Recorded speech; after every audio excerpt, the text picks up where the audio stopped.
The Tsunami Cup Finals are here. The best of the Rocket League Splash Series come to fight tonight, and this is a big one here. Affinity Aurora 909. We've got a champion to crown. In fact, two champions to crown. And joining me for this series is Survivor. How's it going, Survivor? How's your night been so far? It's about to get a lot better. Really good. I've been excited all day for this matchup. I think that these are two very good teams. 909 obviously have very talented players on the roster. Affinity Aurora, a recent pickup by the Affinity org that will be looking to get their debut match strong with the grand finals win. So it'll definitely be interesting. Definitely think that this series could go long, and we'll see what happens. As you mentioned here, the Affinity Aurora side is new. The newest pickup were picked up by Affinity, the Affinity Reborn organization, only yesterday, whereas for 909, have not been in an org all season long. This is what the regular season looked like, and the major thing to look at is the fact that both these teams are in the same group, and both these teams were not the top team in their group. Affinity Aurora 909, second and third seed out of their standings, and yet they were the ones that played well. They're the ones that have been able to do well in the playoffs because the playoffs are single elimination, Survivor, and as you know, a single elim, it's quite the format here because it is very, very grueling.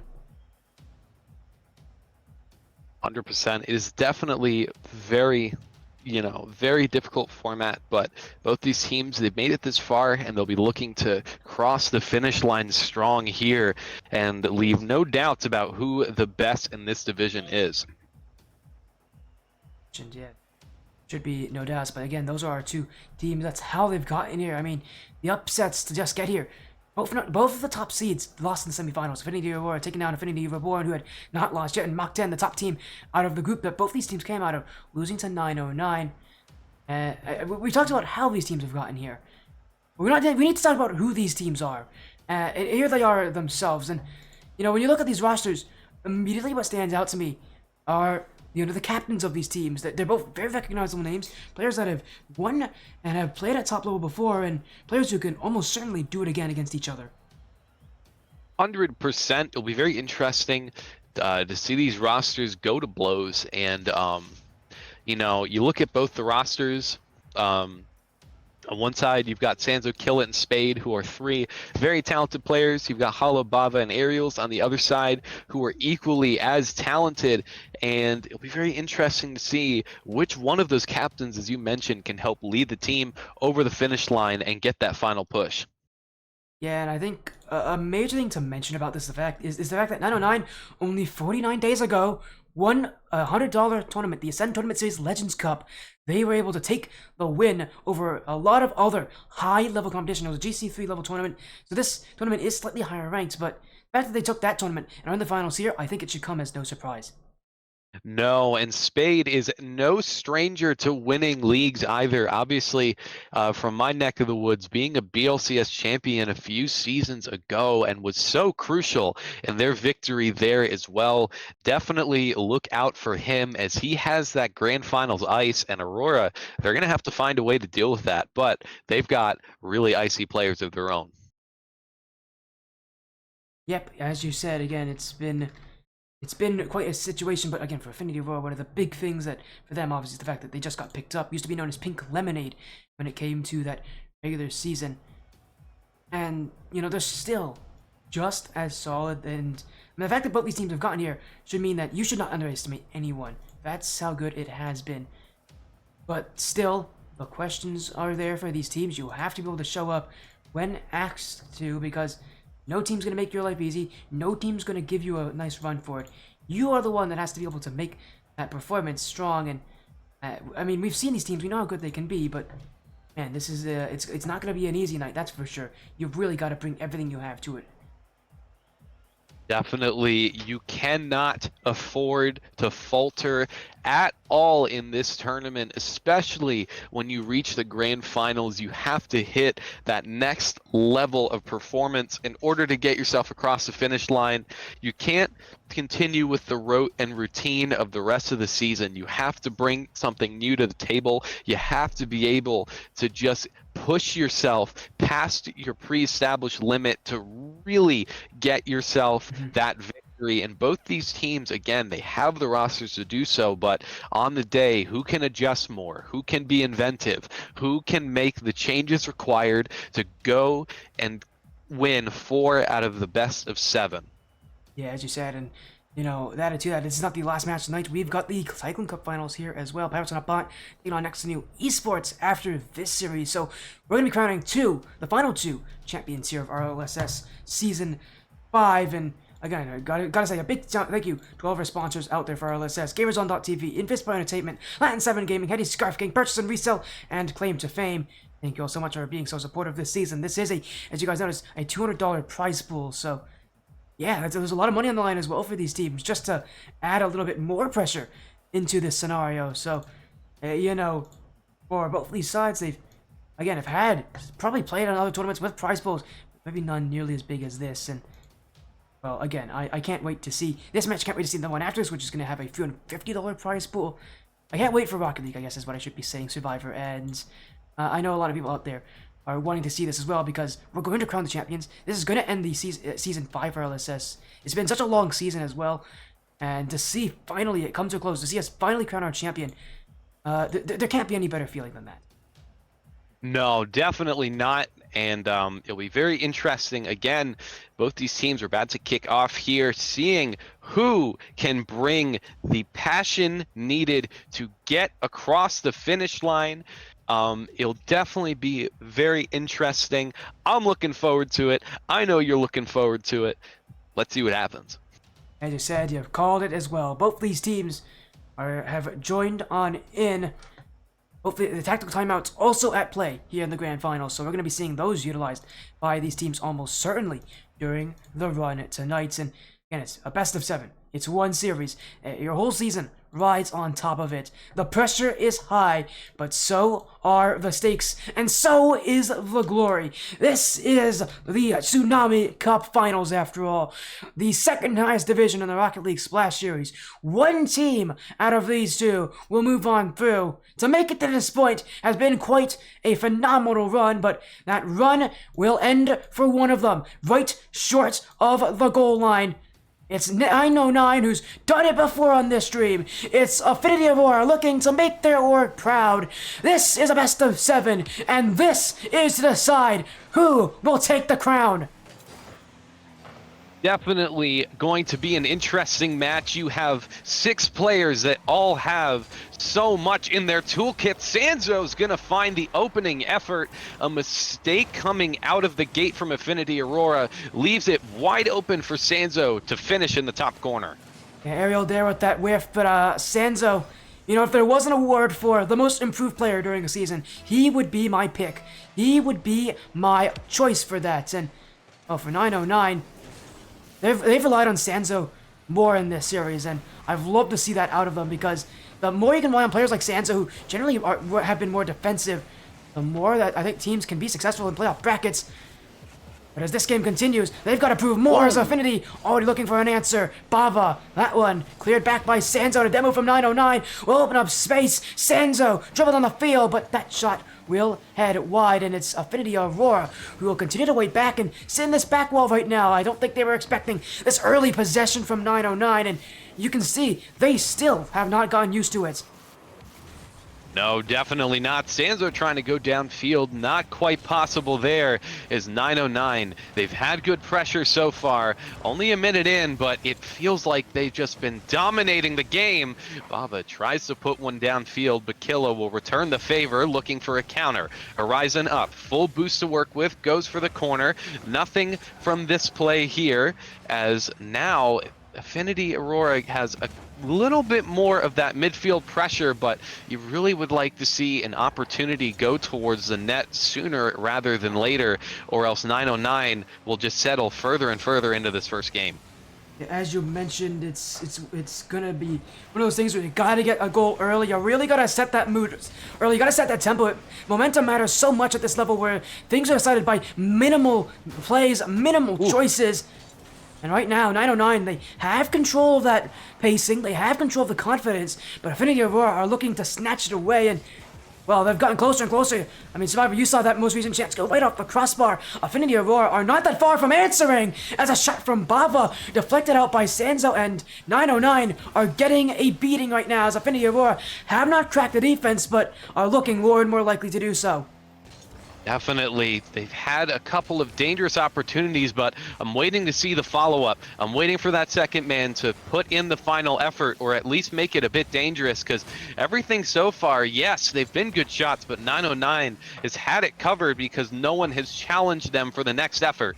Killa gonna try to go downfield, can't do so, needs help from Sanzo. Sanzo, Killa to the corner, trying to find a counterattack opportunity, but it will be Bava that collects it. Flip reset in tow, Hollow looked for the pop-up, couldn't quite get it. 909 again collect it, a little bit awkward albeit, but they will move the ball down the field, and half of the game gone, 909 still in control of the lead.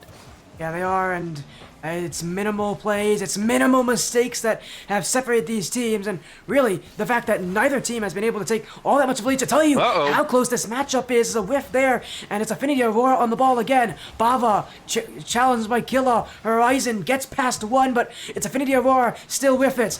Aerial. Down to Bava, and he's got space to work with. Bava's got the mechanics, the flip reset, but he won't make contact. And it's 909 who will breathe a sigh of relief, as that chance could have been a lot more dangerous. Still, this ball is looming close, and Killa, with not much to work with, can only muster a light touch. And this is a chance! Whoa. Oh, but it's aerial off the crossbar, and Affinity Aurora denied still from the tied-up game. Horizon now off the backboard, looking for a follow-up. Killa does provide.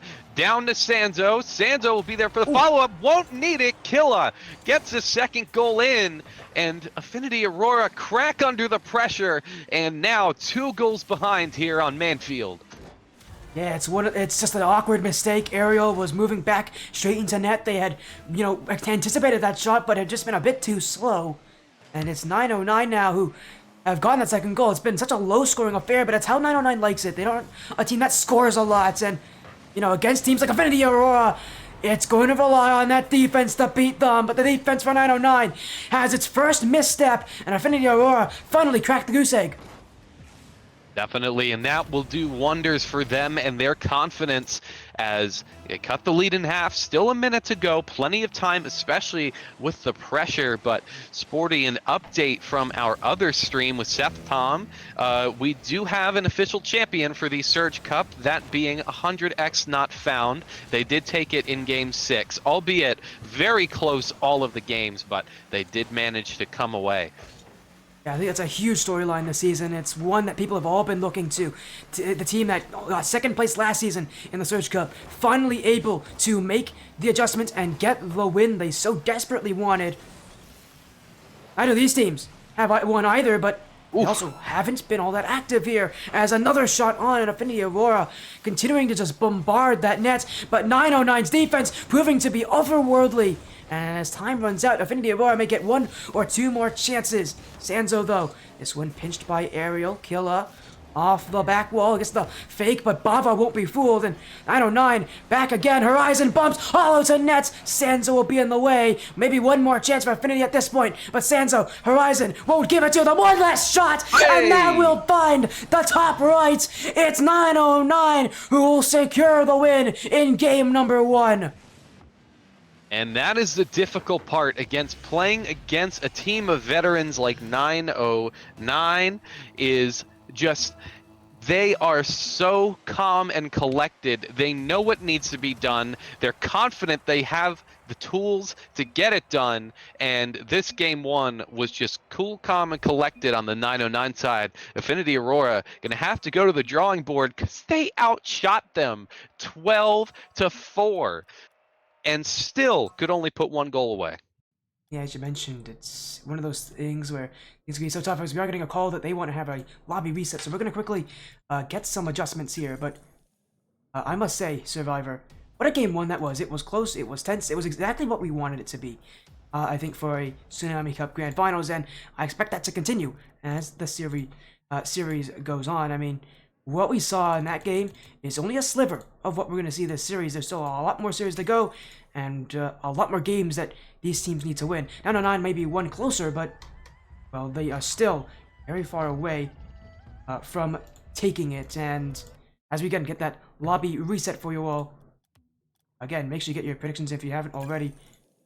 What a night is going to be, because we also have the Cyclone Cup Finals on this stream as well. And, well, Survivor, what a game one that was. As I said, close, but it was 909 who took it. I don't think the series is going to ever deviate from this, though. No, it's definitely going to be close all the way through.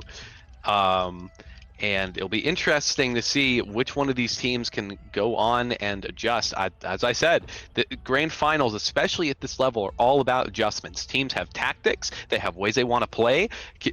How do you try to disrupt that? How do you try to impose your game and play at your pace while also trying to stop the other team from doing what they want to do? And, you know, like, you look at I'm looking at 909. All three of those players have dangerous attacking mechanics that can be used very well.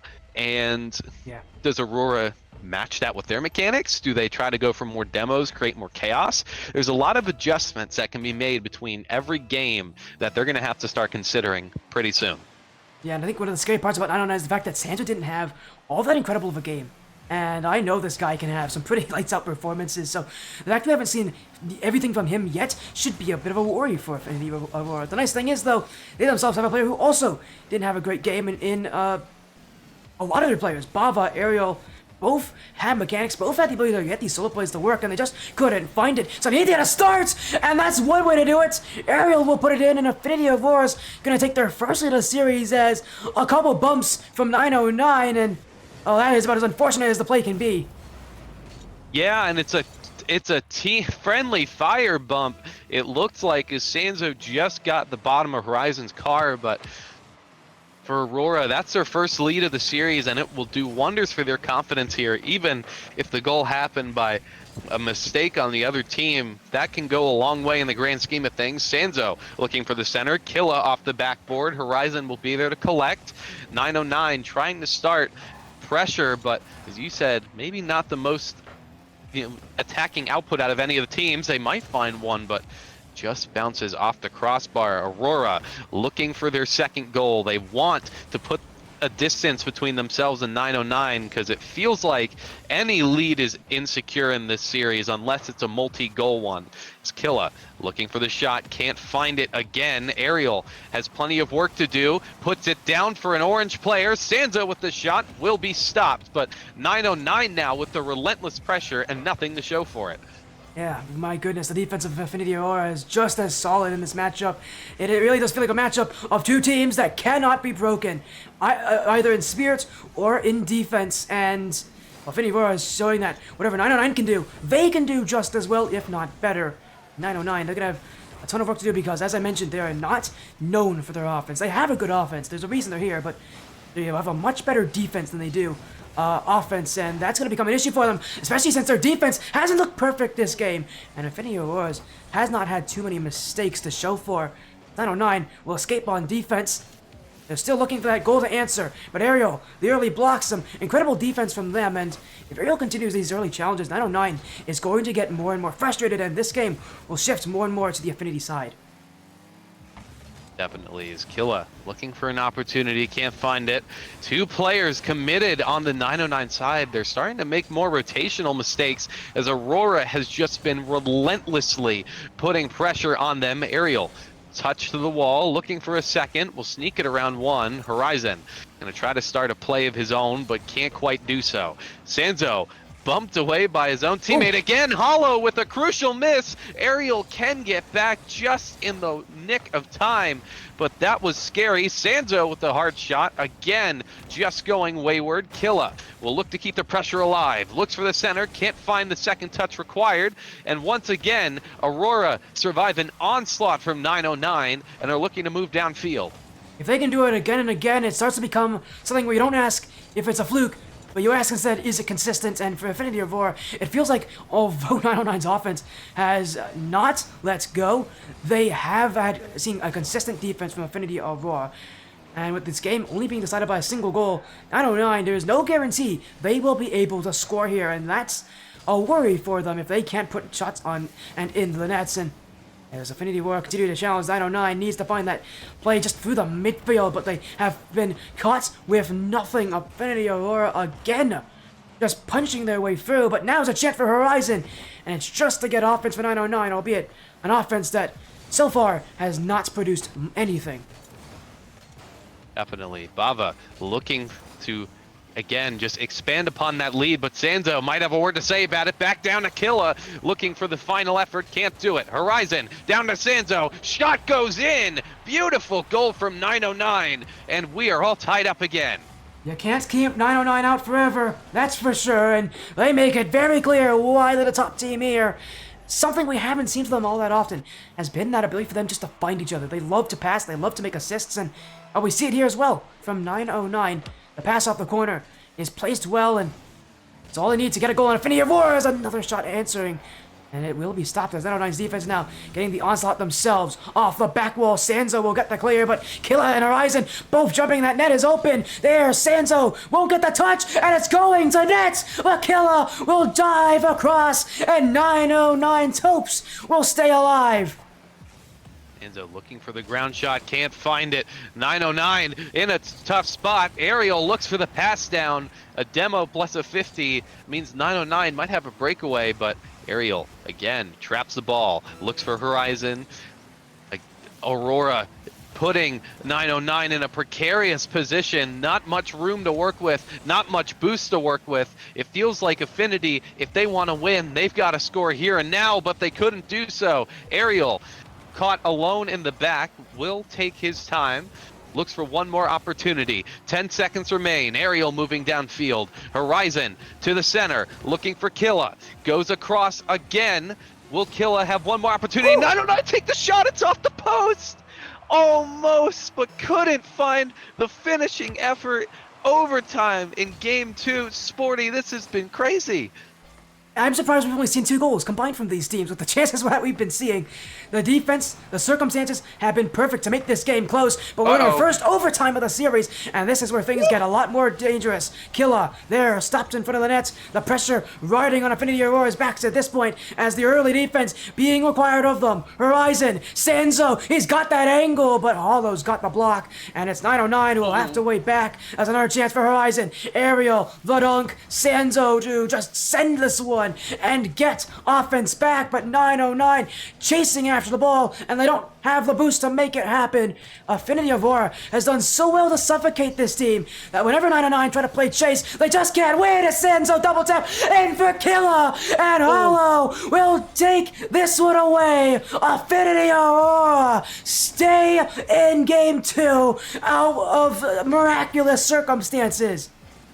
By the skin of their teeth, they managed to stay in this game. Now it's 909 that are short change for boost. Hollow looking to move downfield, trying to find an opportunity. Killa can't quite get it. Looking for the shots off the crossbar. Ariel with the follow-up will find the goal. Overtime winner leaves us 1-1 in the series. And it will be Ariel. We called them into action, and this game they produce the 2 goals to let Affinity Aurora win. The series is tied up, Survivor. Affinity Aurora have proven, although I don't think they really had to, that they are in this series as much as 909 is. Definitely. Aurora, they fought back, and they fought back well. It's game 2. And they have been much better. They had a lot of the chances still.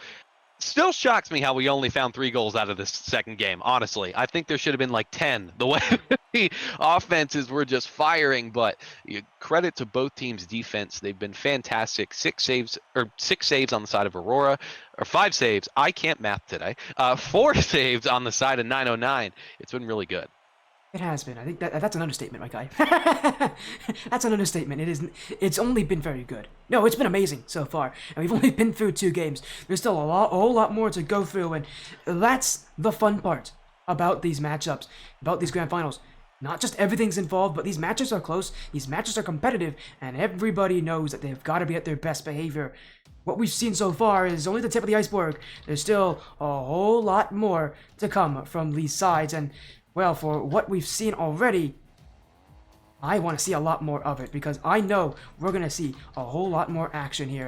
And that's, again, the fun part about this Survivor, is that we're only 2 games in, and we still have a whole rest of the series to go through. Definitely. 5 minutes only in game 3. It has been a series to remember already, these first 2 games. This grand final certainly living up to the hype. Horizon under 2. Baba forced to make a sloppy save, but does do so. Aurora now again moving downfield. Sanzo has possession. Goes around 1. Aerial caught upfield, couldn't find the touch, but his teammate there to support.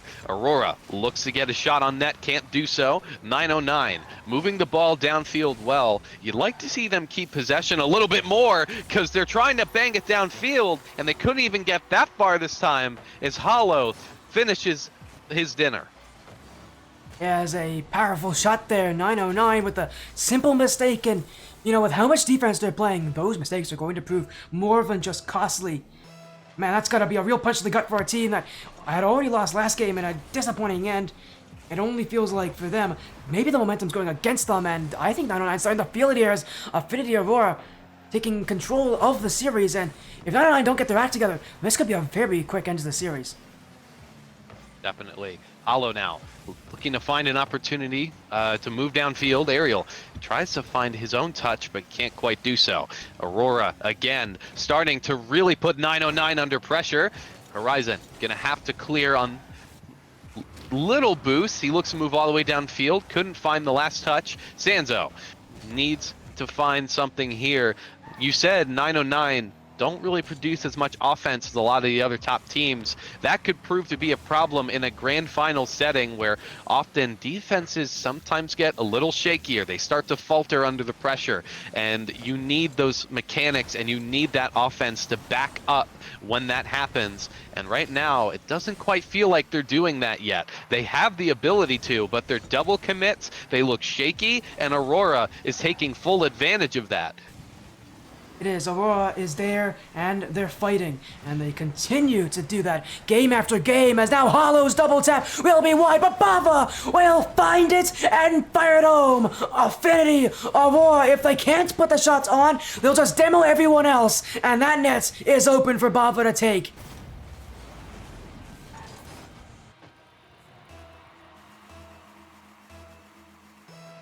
The demos. Now 2 goals ahead for Aurora here in game number 3.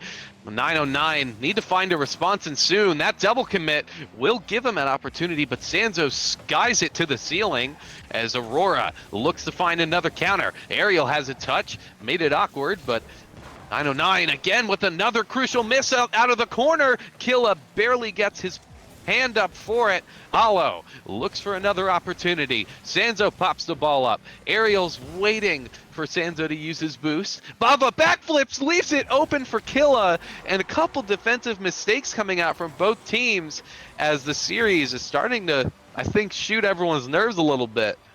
Oh yeah, that's what happens when these matches are just this close. 909 getting a benefit from the Affinity Aurora mistake, but they're still 1 goal away from tying things up, and might I remind you, they have made comebacks like this last game, and they can definitely do it again, although they want to do it quickly, and this might be the chance! It is! It's Killa! The post will favor him, and 909 will make it all square! Killa looking for that opportunity to find the equalizer, gets it. Aurora just collapsed under the pressure. That lead and that control they had all gone in a matter of moments, and we are back at a tie game here in game number 3. Aerial off the corner. Killa won't get the touch there, but Horizon waiting back. He'll wait on that challenge there. 909 playing patient. They don't have to score anymore. All they have to do is make sure they don't get scored on. As Affinity Aurora pushing here, looking to get that confidence back. But Killa gets past two. Bava with the back pass, and a great decision there. As Affinity Aurora will keep it. And Hollow now. Second touch, he's got it! Hollow off the ceiling! No one can stop him as Affinity Aurora take the lead again. Hollow finds a good shot in the top corner, and Aurora get their lead right back. 2 minutes remaining. 909 again gonna have to pull out the heroics and find the equalizer, but Aurora have just been so good in these moments of pressure. They have put 909 under so much pressure, and a defense can be as good as you like, Sporty, but when it just keeps getting hammered and hammered and hammered, eventually the wall has to come down. Yeah, that might be the same for Affinity Aurora's defense. They are themselves have not gone away without a ton of chances against them. A ton of chances that could have gone in against them as well. 909 still here, and I even with them having repeatedly gotten shot in the foot here from so many different goals from Affinity Aurora, they still have every reason to come back in this, and I think they still have the advantage of being able to come back into this. Affinity Aurora's defense has not looked great this game, and as Ariel will pinch it out, it'll be Affinity Aurora on a breather as 909 now sitting back, but Ariel, the flip reset up to the back wall assist for Hollow, but it won't connect, and 909 quick to shut that play down, as now they're on offense. It's Killa to Sanzo to net to a tied game again. 50 seconds remain, and nobody can break this one and take the lead. Good equalizer again. Sanzo just finds the opportunity. And a good equalizer here, as this game has proven to be just as exciting as the rest of the series has been. Defenses kind of said, we don't need them. We're going to go for full-on offense on both sides, and I'm okay with that, honestly.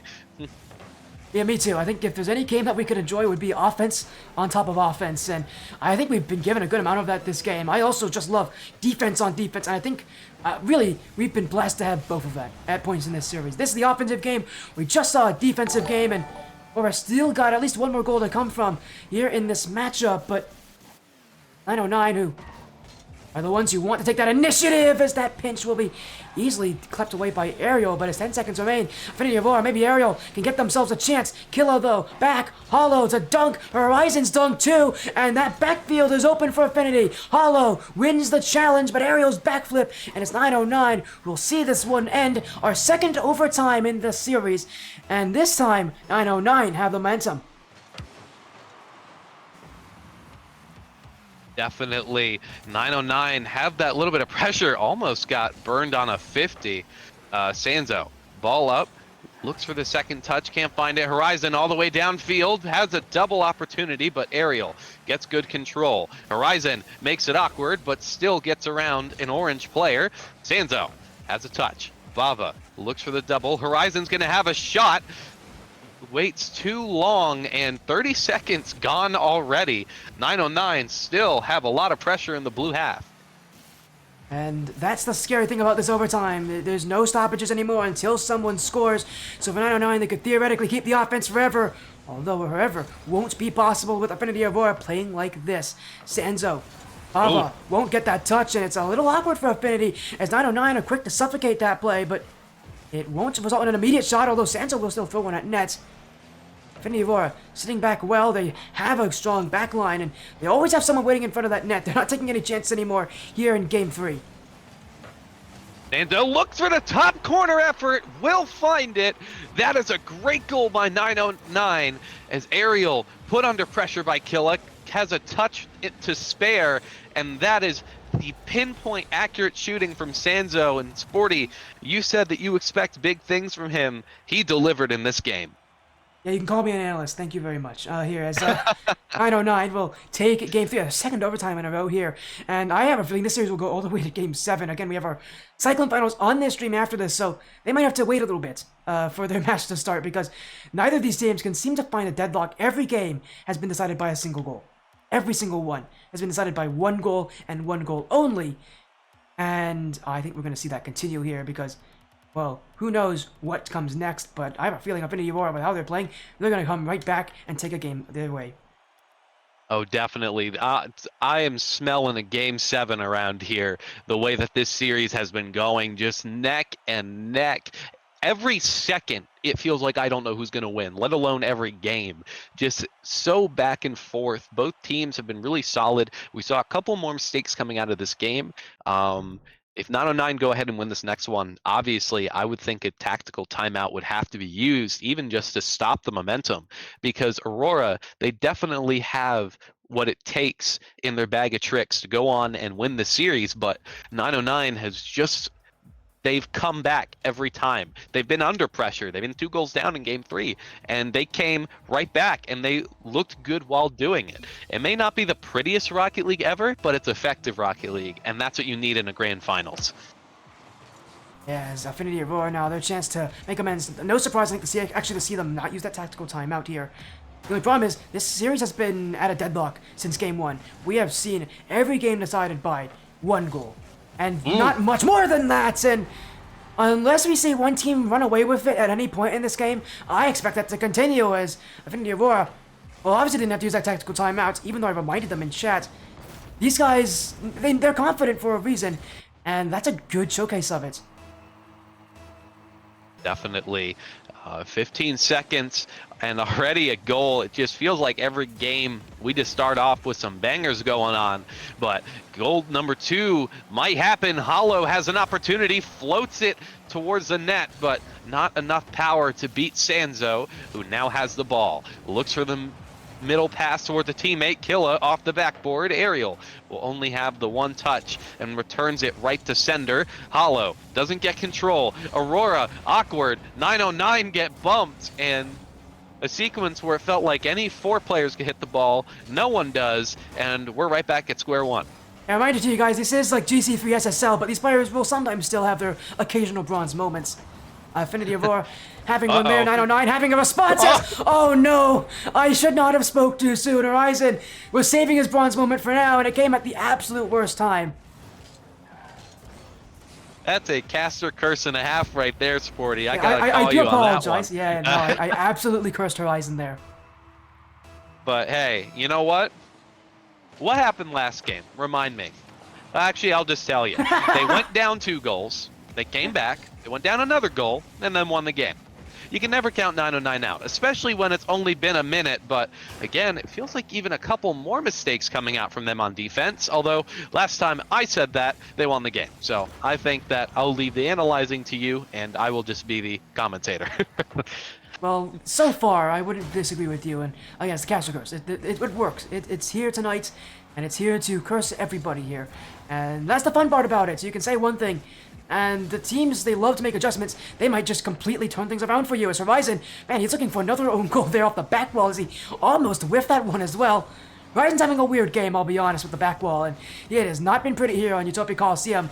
He's fortunate that he hasn't scored on his own net there, but for 909, they've got to look for the blue net, not the orange one. Definitely. Hollow's going to look for a shot here. Double save. Horizon trying to move the ball downfield, but Aurora positioning themselves really well for those midfield clears. They know that 909 likes to utilize them on the counter. They're reading them well, and this game has been better on that. But we knew that once that first goal went in, it was just, you know, downhill from there. So I think for 909, the challenge is just getting that first one over the line, finding that opportunity that may work, but Aurora feel much more in control of this game, Sporty.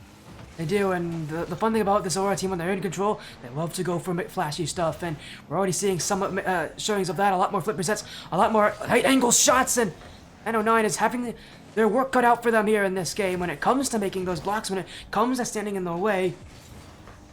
It is still only a 2-goal difference, and I mean it, that in a way, 2-goal difference. 909 has come back. Came back last game from a 2-goal difference.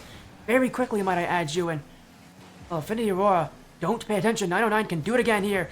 Match points on the line for them at this point, and well, we have seen this series go back and forth, and it looks like it will do the same thing. If 909 can get a couple fluky goals, as we've seen has happened in this series, and we've seen them capitalize on, This could completely turn the series around. It's a great demo, and Killa missed, but the little doink from Sanzo, and it will fall in.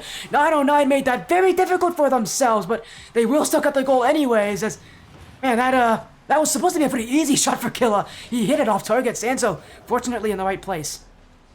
That made me nervous, and I'm not even on the field. I felt that one, where it's so close yet just too fast for you to really react to it. But good on Killa, realizing he's not going to get a solid enough touch for a shot, just dishes it off to a teammate. But again, 909, they broke the goose egg, as you say, and they've gotten that first goal, which is all important for them. And it feels like once they get the first, they're going to go ahead and score a couple more. But again, Aurora making that task more and more difficult as the series progresses. Ball goes up for Killa. Plenty of boost to work with and a reset in tow, but doesn't get the right control on the touch. Horizon pops up. Now he's got plenty of boost and room to work with. Over one. Aerial, last one back. Sanzo goes for the 50. Doesn't quite go the way he would expect nor want. Hollow, up. Plenty of boost to work with himself. Can Aurora hit something flashy? Not this go around as Bava. Up. Both teams just playing the midfield 50 game right now, Sporty. And with 45 seconds to go, that would be advantage Aurora. Horizon takes a shot off the crossbar. But Aurora, again, they'll be happy to take 50s all day long as it doesn't go near the net. Yeah, I'm sure they'll be happy with that. I mean, they're leading. They don't have to play upfield, and they're not going to. Everybody's in the back half. No one's pushing up, and for good reason. 909's offense has been good enough. Sanzo has been clutch enough to get those kind of goals. Affinity Aurora now having to look again to try to get that ball out, but Killa stops it, looking for bumps ahead. He's got one on Hollow. Horizon, Sanzo, but it's Hollow who recovers, and 909's got to go all the way back again. Killa will be denied of that clear. Horizon now. Here he goes. Sanzo waiting. Bava whiffed off the post, and Horizon wasn't ready. 909 keep it up. Horizon again. Horizon! You've got to be kidding me! Just when, I swear my emotions have been played with, just when you think that's off the post and it'll be Aurora taking game number 4, no! 0-second goal from Horizon as they look to go on match point. They refuse to be put down. One-on-one. Horizon flicks over, but good last second stop from Bava as Affinity Aurora. Much work to do. Gets it around one. Gets the center. Can't find it. Game 4 is such a crucial game for the tone of this series. Killa barely gets back in time. 909 trying to just win this quickly and painlessly, but Aurora so good at making every challenge difficult. And they are making 909 work for every single shot. That goal at 0 seconds was no gimme, even when Horizon was on the end of it. 909 waiting back again. Horizon, the man of the hour. He'll be stopped. Bava, stopped by Killa. Aerial, low boost to use, but all those up. Sanzo's beat. It's open, but he's got no boost. And 909 will have to backtrack, but not for long. Killa, Aerial waiting on the ground. And here goes Bava off the ceiling. Aerial following, flip reset, but the fake won't buy any defenders, and 909 will keep it going. A minute gone by, but it's felt like an eternity as these defenses being put to the ultimate test. Really Killa now looking for an opportunity. Horizon waiting in the corner, has a good touch, looks for the center. Hollow gonna have a clear of his own. Sanzo will collect it, but give it right to an Aurora bumper. 90 seconds gone here, and both of these teams have had dangerous looking opportunities. Sanzo around one. Horizon has a touch, looks for two, can't get it. 909 again in control. Killa takes a shot, can't. Aerial can't save it. Killa will find the overtime winner and clutches up another crucial game as we move on to match point. Sanzo's clutch, Killa's clutch, Horizon's clutch, 909 are clutch. They're on match point. 3 chances now to take their second championship in less than 2 months. They took the ATS Legends Cup Finals in a Game 7, but against Affinity Aurora, this one may be so much quicker. And Survivor, we've got to talk about that Horizon goal at 0 seconds. 909, it felt like they stole that one. And no surprise here, Affinity Aurora using that timeout as well. And you understand why they're doing it, because that game, it felt like it should have been Affinity's, and yet 909 have somehow stolen it. Exactly. As I say, in grand finals, you know what? It's not always about playing pretty. It's about playing effective and getting the job done. And that's what they're doing. They're finding ways to come back. They're making it difficult. They're playing the 50s game. They're making it awkward. And Aurora, try as they might, and it seems oh so close. Every time 909 gets an inch of pressure, they take a mile. And it's very difficult to play against a team that just no matter what you try, they're just going to come back with this passion and fire that are born out of champions. And they are one game away, but Sporty, this one's different. Now the pressure is on 909 to close out the series. Can they do it? Or will Affinity Aurora make it even more difficult? Well, we'll see. It's still that extra minute on that tactical timeout used by Affinity Aurora at play here, and they're just sitting around with it. No surprise, again, that they have used it. You called it as well last game. For Affinity Aurora, you talk about clutch, you talk about Champions Field. They've only been there once this season, and that was in the regular season. In the playoffs, they have never been to Game 7.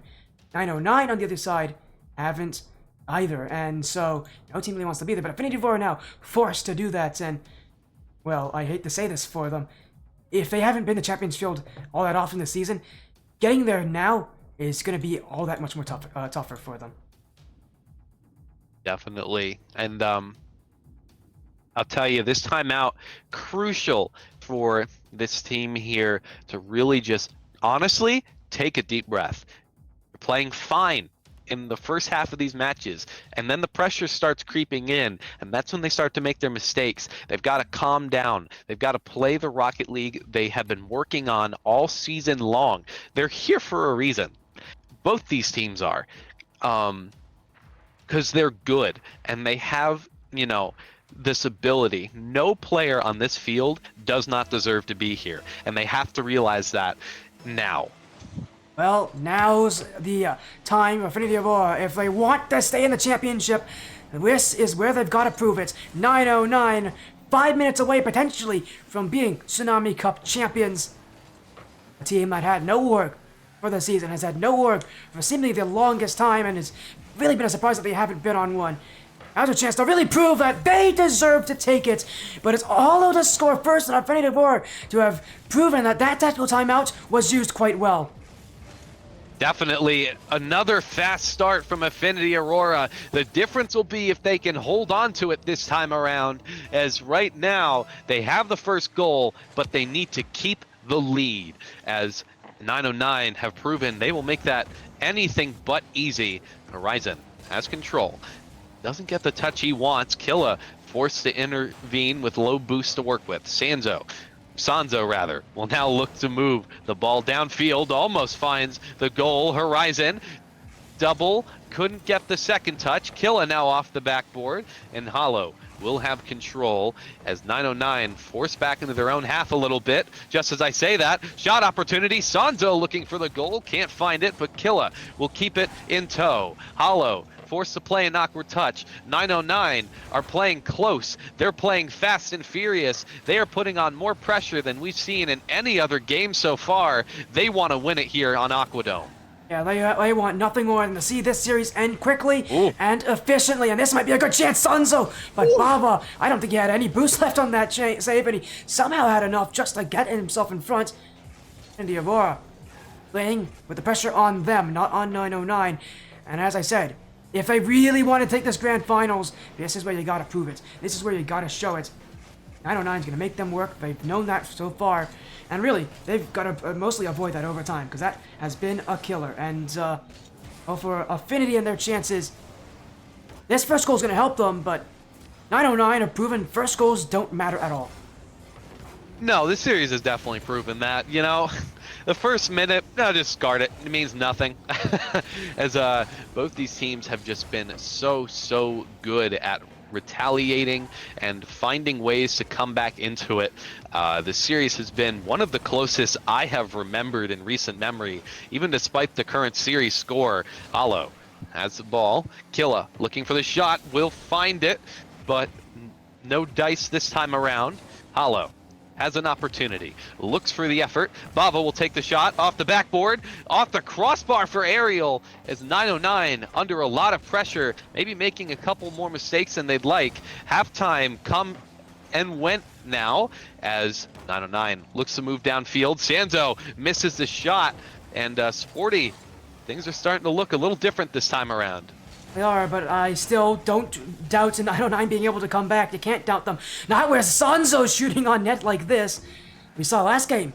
He's the clutch factor for this team. He's the X factor. He's the guy to make the difference, even if he maybe isn't the one to score. And 909, they've, again, seen that. He's been a true captain for them all season.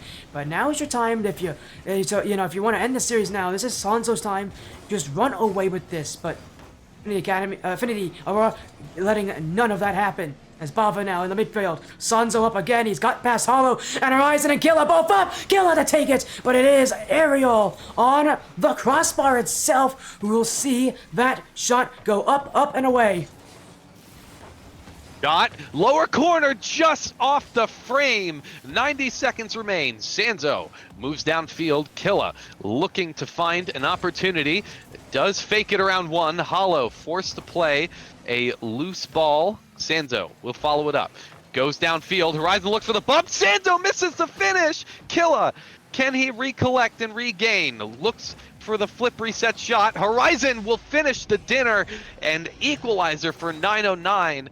So close on a lot of these opportunities, and finally, Sporty, one goes in. Can Aurora come back, or will 909 surge away again? It's inevitable, it feels, that 909 will always find a response. We'll always find a goal in these games. It has not been no, and it probably won't be no for a little while here. And for Affinity Aurora, 60 seconds here, and that defense, if they thought it was going to be squeezed, it's going to be squeezed even more. Now that 909 have confidence, and this is where 909 can make things tough as Bava's whiff. Oh, his whiff too! Oh, but he's gotten back to it. Sanzo has been robbed of what would be the lead, and 909, I don't think they can believe Hollow got back to that one. Definitely not. 909 smells blood in the water, and they are circling it like sharks, but can't find that final effort. Horizon has a touch, looks for the second, will have to compete with Aerial. Hollow looks to play a long ball downfield, makes it awkward for 909. They get it clear for the moment, but a lot more work to be done. Bava, long range effort. Killa will move it downfield. Hollow gets an all-important touch as 1-1. It looks like we could have another overtime if this doesn't go in. Aerial, what a shot! What a pass! What a comeback! Don't call it early, Survivor. These teams have proven that already. Late game equalizers are just the norm, and Affinity Aurora now with a late game go-ahead goal. 9 seconds left. If 909 want to do it again, here they go off the kickoff. Horizon, no boost to work with, but he's got the confidence. Killa, Sanzo off the corner, but it will hit the ground, and Affinity Aurora's chances stay alive in the series. Game 6, we go. Book your ticket to Neo Tokyo, because we're heading under the lights, as both of these teams have been lights out fantastic in this series. Aurora coming back, Aerial putting in an all-star performance, Sporty, to drive his team forward. And reminds me of a certain series on your stream the other day, but it'll be interesting to see if Aurora can actually get it done. Yeah, as you mentioned, yeah, players sometimes can just take over games, and it's one of the most fun things to watch, just when one player is just controlling everything, and it felt like this was the game for Aerial. But it was not offense, it was defense. 5 saves from Aerial. No one else had more than 3. And just look at the Affinity of our defense overall. They had to make 11 saves just to win by 1. 909 are still dominating and winning on that offensive shot tally, but if Affinity Aurora's defense does stick around like this, 909's chances of winning do go down drastically. Definitely, as we'll see here if they can clutch up, or will we be going to Champions Field? Both of these teams have proven that no lead is too safe, no distance is too far, no No defense is too strong. Both these teams have been phenomenal. They have managed to come back when it seemed like no comeback was possible. And 5 minutes here in Game 6 for Affinity Aurora to prove that they can go toe-to-toe with one of the best teams in this division. As you said, one of the best here in 909, but 909 again, the championship could be theirs if they just play the way they have, but no easy feat when Affinity Aurora continue to be that team that just plays counter to it. And for 909's chances here in this game, it all relies on Sunzo, really. It all relies on if Sunzo can bring that offense for 909. If he can be that striker for them. Last game he had some accuracy issues, and it felt like often for a lot of that game, that was a difference maker. So if Sunzo's accuracy picks up, if his shooting gets better, this could be 909's championship. Definitely. And I'm looking at both teams and seeing which one of these players will step up, who will be a difference maker for their team. Killa has been fantastic, making a lot of chances for 909. So is Horizon so far. But on the other side, you look at, especially I'm looking at Ariel, who has been so good at just finding those pockets of space and creating chances out of them. And a minute gone, I think this is the first game in a while that we have not had a goal in the first minute. So something's changed. Yeah, and I think the most changed is both these teams don't want to take those chances anymore. Nobody wants to push up, and for good reason. All the pressure's on you, so you're seeing a lot more solo players, a lot less pushing up. But it's 909 and it's Horizon who will sail this one. An arcing shot at Affinity Aurora with nothing they can do. Horizon shoots from downtown and threads the needle through traffic to find the top corner.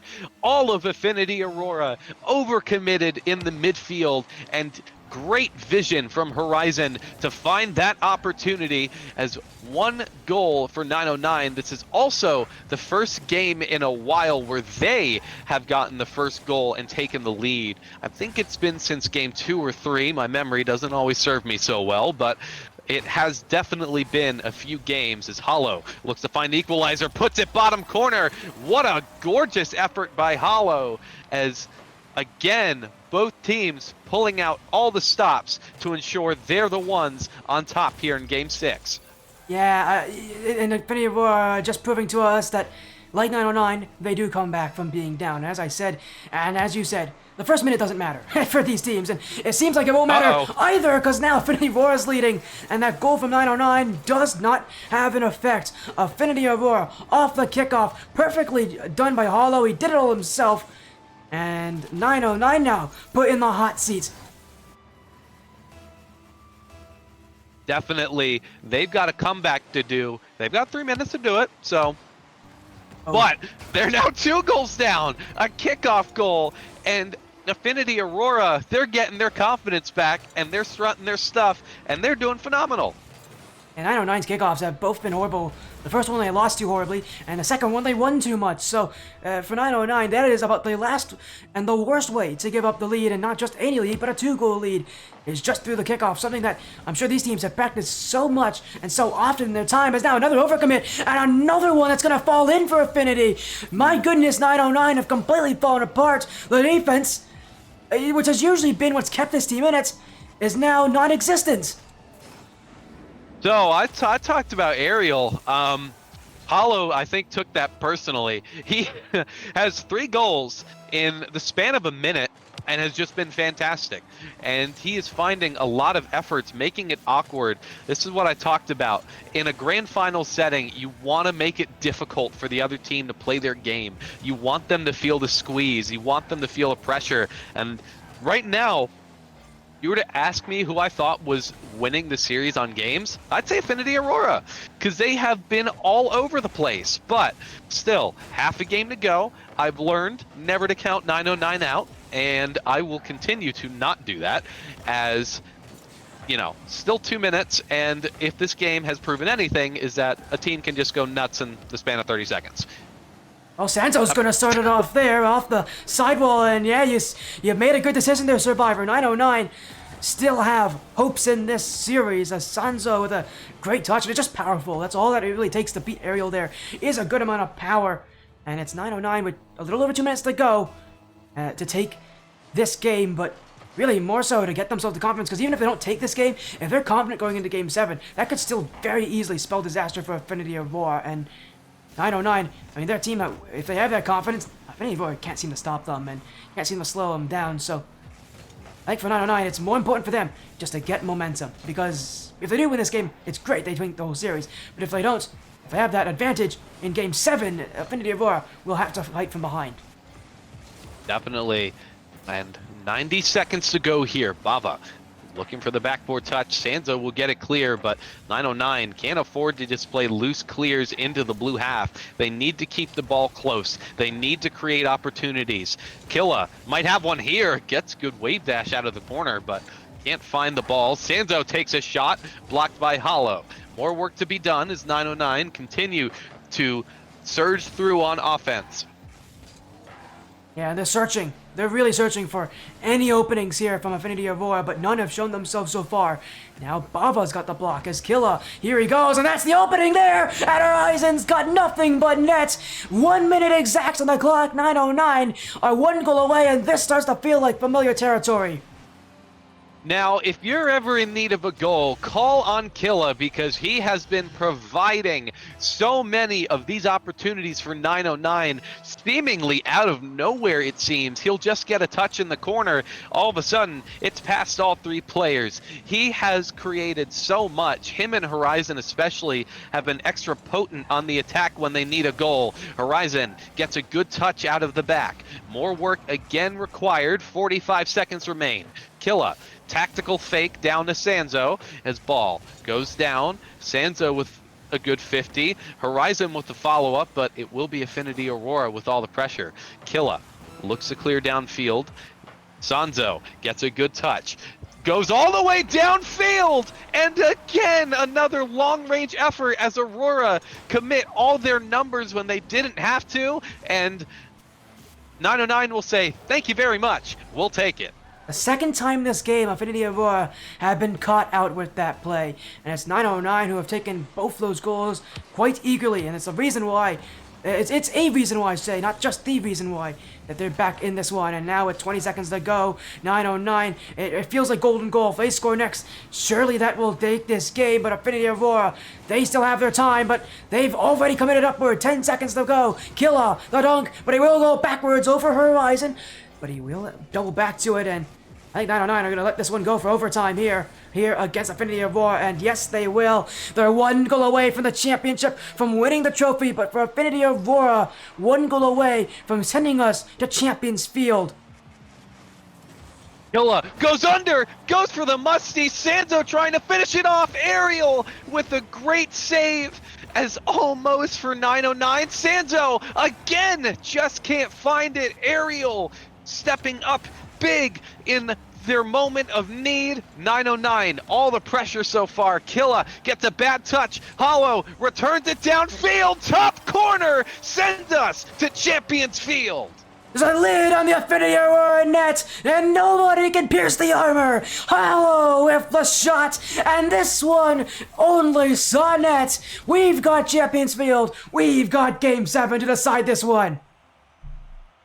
Definitely an crazy series, and would we have it any other way?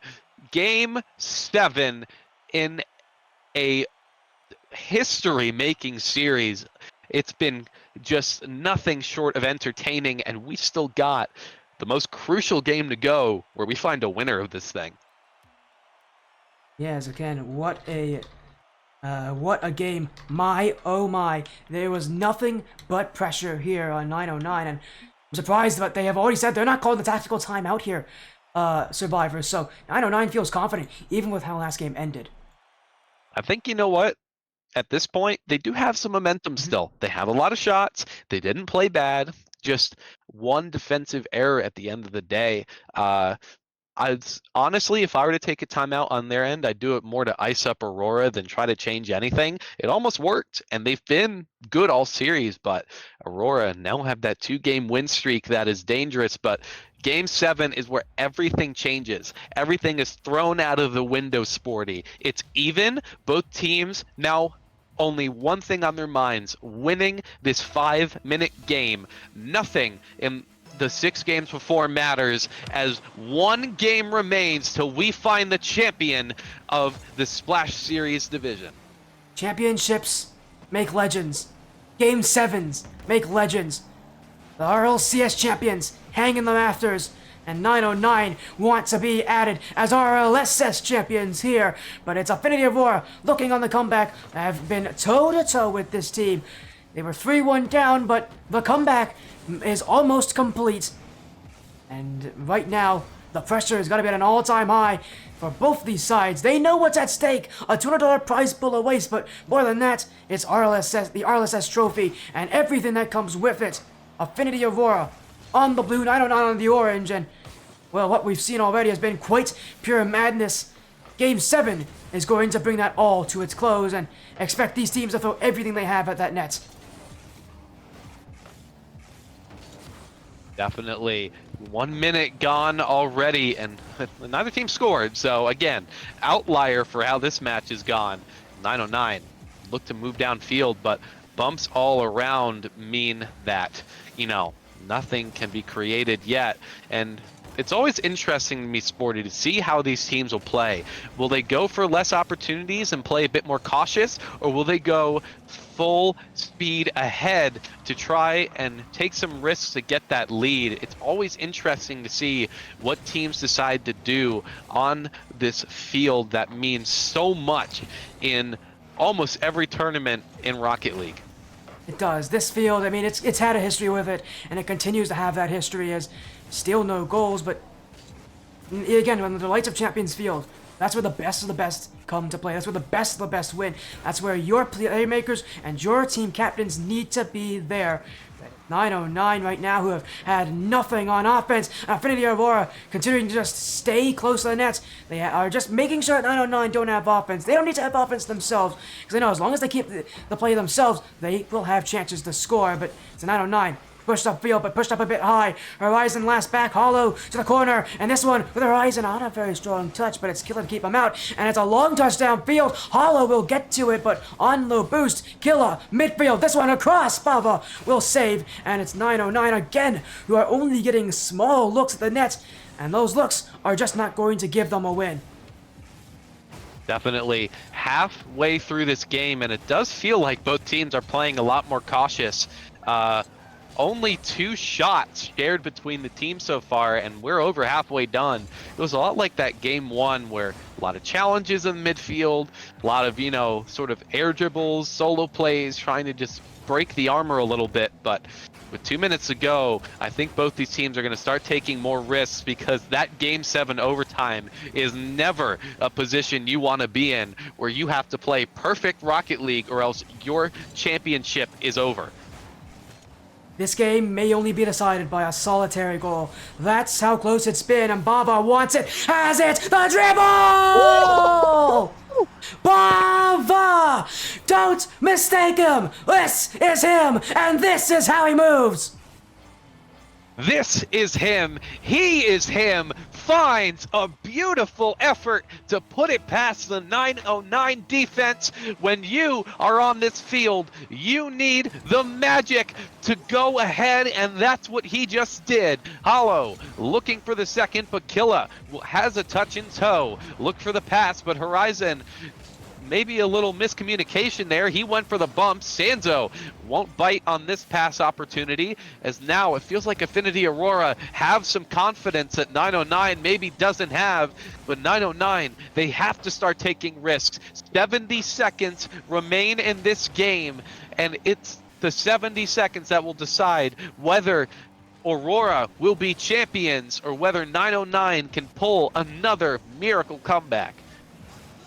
It's Game 7, you know what that means. Anything can happen. 909 have proven that to all of us. I've started to become a believer in the 909 comebacks lately, and this game is one that I think cannot be absorbed of that. 909 on offense now. Horizon, Sanzo to Killa, but he won't get to that one, and Affinity Aurora will escape that chance. Now Horizon, this one boomed out by Ariel. Killa Time running out for 909 now. touch. Sanzo, here he's got it. A challenge in from Ibaba, but he won't get it. Sanzo's in the corner. Aerial out of the play. Horizon now, all alone. Hollow will have less than 30 seconds left. And Affinity Aurora closing in on the championship. The Affinity of Aurora org has signed this team only one day ago, and this team has paid dividends. But this game, far from over. Aerial now with the dunk on the ground. Sanzo's got a challenge. He'll keep that shot away, but 909 in a chance. Horizon off the sidewall. Killa can't dunk, and Affinity Aurora now just need to let it hit the ground. Aerial will do it. It's Affinity Aurora, Tsunami Cup champions. Comeback complete. If there were any doubters in the chat, they certainly have seen that Aurora looked so good this whole grand finals. Even the games that they lost, Sporty, they looked to be in control. They played super well. The mentality to go from 3 games down just to make it to game 7 is so hard, but to go on and win that and shut 909 down, beautiful performance. As you mentioned, a beautiful performance from the Tsunami Cup. I might have Cyclone Cup coming right after this, but we are going to get a little interview, I think, here with Affinity. I think they'd love to have one here, but again, we'll see how they're feeling, because man, that has got to be a tense matchup for them. For 909, what a season it has been. They did not actually get added to the season in the first week. They got added afterwards, and again, wow, just wow. I've been thoroughly impressed with them, and I don't know what to say about Affinity Aurora and 909's match, except that you have to see it to believe it. Definitely. Great match. Yeah, great match at all. And if you look at that schedule before again we get that interview started again, it's Affinity Aurora champions. The Affinity Reborn organization as their ultimate winners decided here. But reminder, one more match tonight. It's Pirates on a Bot and Next New Esports. Their match has been delayed here tonight, but we have not seen any difference in their playstyle. Is now joining us Ariel, Bava, and Hollow. A win here in Game 7. You are the champions here in RLSS. How does it feel here for you guys? How does it feel specifically, I think, how does it feel here for a player like you, Bava, who's been here before, who's fought in these kind of championships, to now finally be able to take it? Well, it feels great. It's actually my first time playing in this league, so Hollow and Ariel teamed up with them. They're great players, and I've just had a lot of fun with it, you know. Yeah, definitely, 100%. You guys, you know what? You're in a tricky position there after game 4. Had a lot of shots, but still 909 found a way to come back in a lot of those games. What was sort of the talk in that tactical timeout? Obviously, you can't reveal everything, but you know, what was sort of the change to really just come back and start to break down that offense? I could answer this one. I think we talked about this while we were watching one of their games. I think it was against Mach 10. We had realized that they were very like mechanical based, and they just wanted to be on the ball just throughout the whole game, and it was catching us off guard even after talking about it. But we just I mean, at least for me, I think what I took from Soj was talking about just taking our time, you know, making smart decisions, you know, and not just panicking for no reason, you know. And I think that really helped us.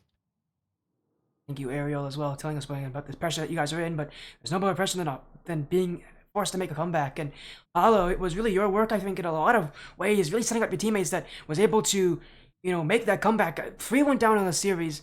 What did you guys tell each other? Because, yeah, put in that tactical timeout after going down by 3-1. What did you guys tell each other? Because whatever it was, it made all the difference. No, it's just after we were down 3-1, my mental was like in the drain. So we took a timeout, told me to like calm down, clear comms. That really helped me a lot. It was I was beat. Holy. Yeah, definitely. You know, it can be difficult being 3-1 down really in a best of 7. I unfortunately experienced the loss of a game 7 being in the same position. So I know that it can definitely be difficult and that mental can be tested. But Bava, beautiful goal there in game 7 to go ahead and win the series. How did it feel to score an air dribble like that on Champions Field in a grand finals? Honestly, it felt great. Like once it was scored, we all just kind of freaked out, and it was a real confidence booster because, like Hollow said, comms were kind of down. It was really stressful, trying not to panic. But once we got that, I feel like it really turned the tables. As you said, it's turn the tables. Well, again, I'd love to keep you guys in, but we got another series coming right after this. Again, congratulations on your win here, Affinity Aurora. Having just joined Affinity Aurora, you guys have brought them home a championship here in the grand finals. Congratulations on your win. Before we go, though, we're going to get some shoutouts here. Let's start with Bava. Any shoutouts you have? Anything you want to say? We're going to go through everybody, so everybody will get their chance to speak. Just shout out to my team, and honestly, shout out to Soj. Really appreciate him coming in, helping out, and for giving us opportunity to represent Affinity. Of course, Bava there. Support there for the org that he now represents. We move now to Ariel. Anything that you have to say for yourself, Ariel, after this incredible grand finals? I think I'd have to give a shout out to Hollow. He played a great series, even when his mental was down. I think he played a great game. And I don't want to know what else. I mean, I guess obviously Bava, Soj, obviously helping us with the mental as well. Shout out to my little brother for coming into my room and almost messing up the series. And I think that's it. We gotta get now Hollow involved. You mentioned him, and the performance he had again. He's had an exceptional performance. So, what a match that was. But anything that you have to say, Hollow? Absolutely. Shout out Soj. And shout out Owl and Drim for giving me luck for this series. Had them in my DMs. Shout out Owl. I got to watch his game like right before this. It was great. Well, even though I lost, but it was great. As you mentioned, though, again, there's so many people out there that are involved in a team's environment, but we have to talk to the Oregon. I know Soj has been waiting for his chance to speak. Now it is Soj. What do you want to say, Soj, to your teammates, to this league? What do you want to say here? Because it's been a long season for Affinity. It has been a tough season for Affinity, but you guys do take the Tsunami Cup. It's got to be a feel-good feeling.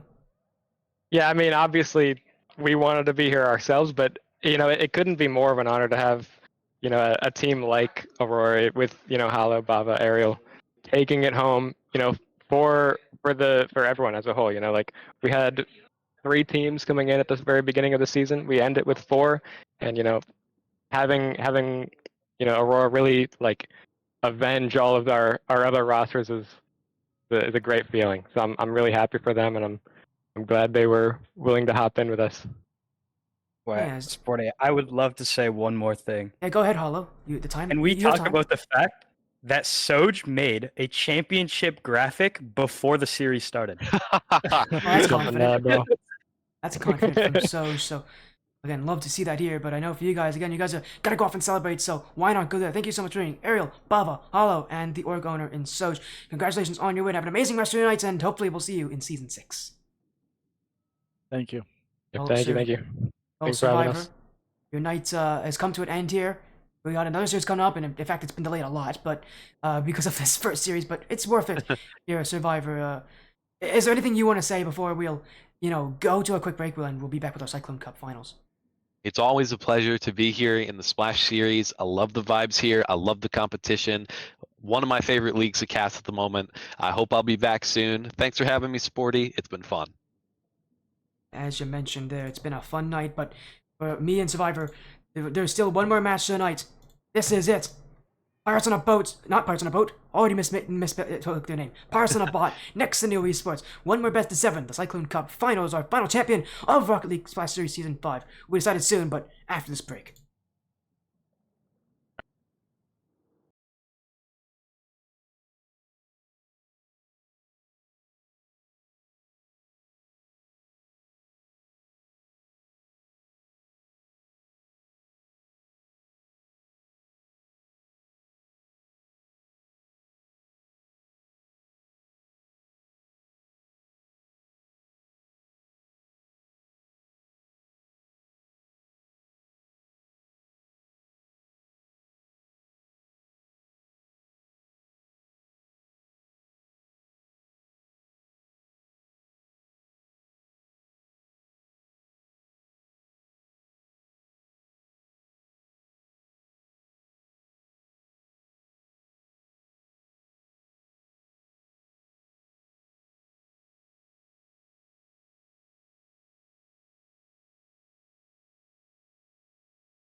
One more match in Season 5. The Cyclone Cup needs its winner. Pirates on a bot, next to new Esports.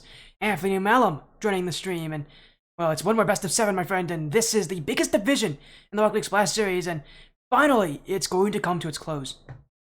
One more series of a night of incredible series, the most recent one going all the way to 7 and having some insane back and forths. Saw Game 6 in Riptide Cup. We all saw the action of Surge, but it all comes to a head in Cyclone, and we get the big ending, Sporty. I'm excited to join you.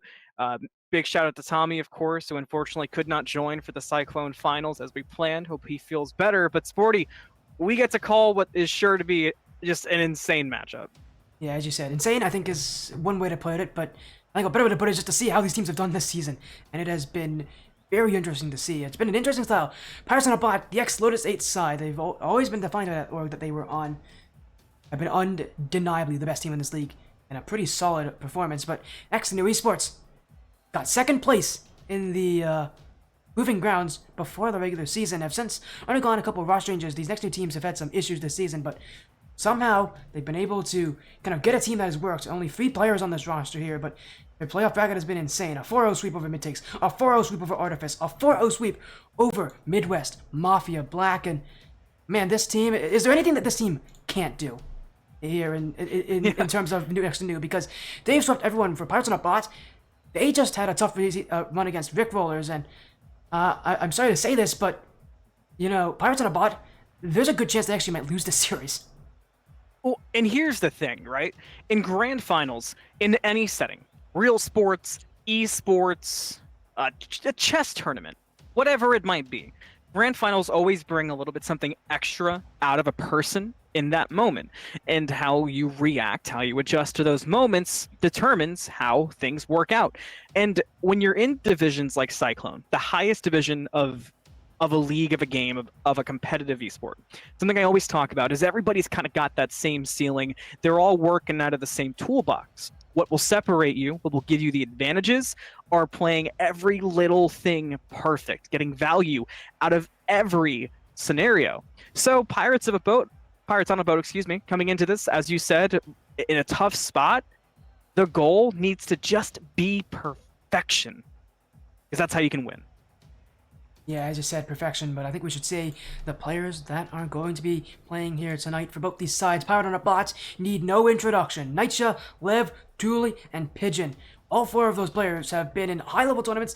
They've all been in the top 64 in North American RLCS. They consistently have even gotten up to as far as the top 48 in RLCS. So that's how good this team is. For next to new, they are a little newer. This is a team that has proven themselves. Vision specifically has always been able to prove his worth, but for a team like this, it's not nearly been as RLCS caliber, I would say, for next to new.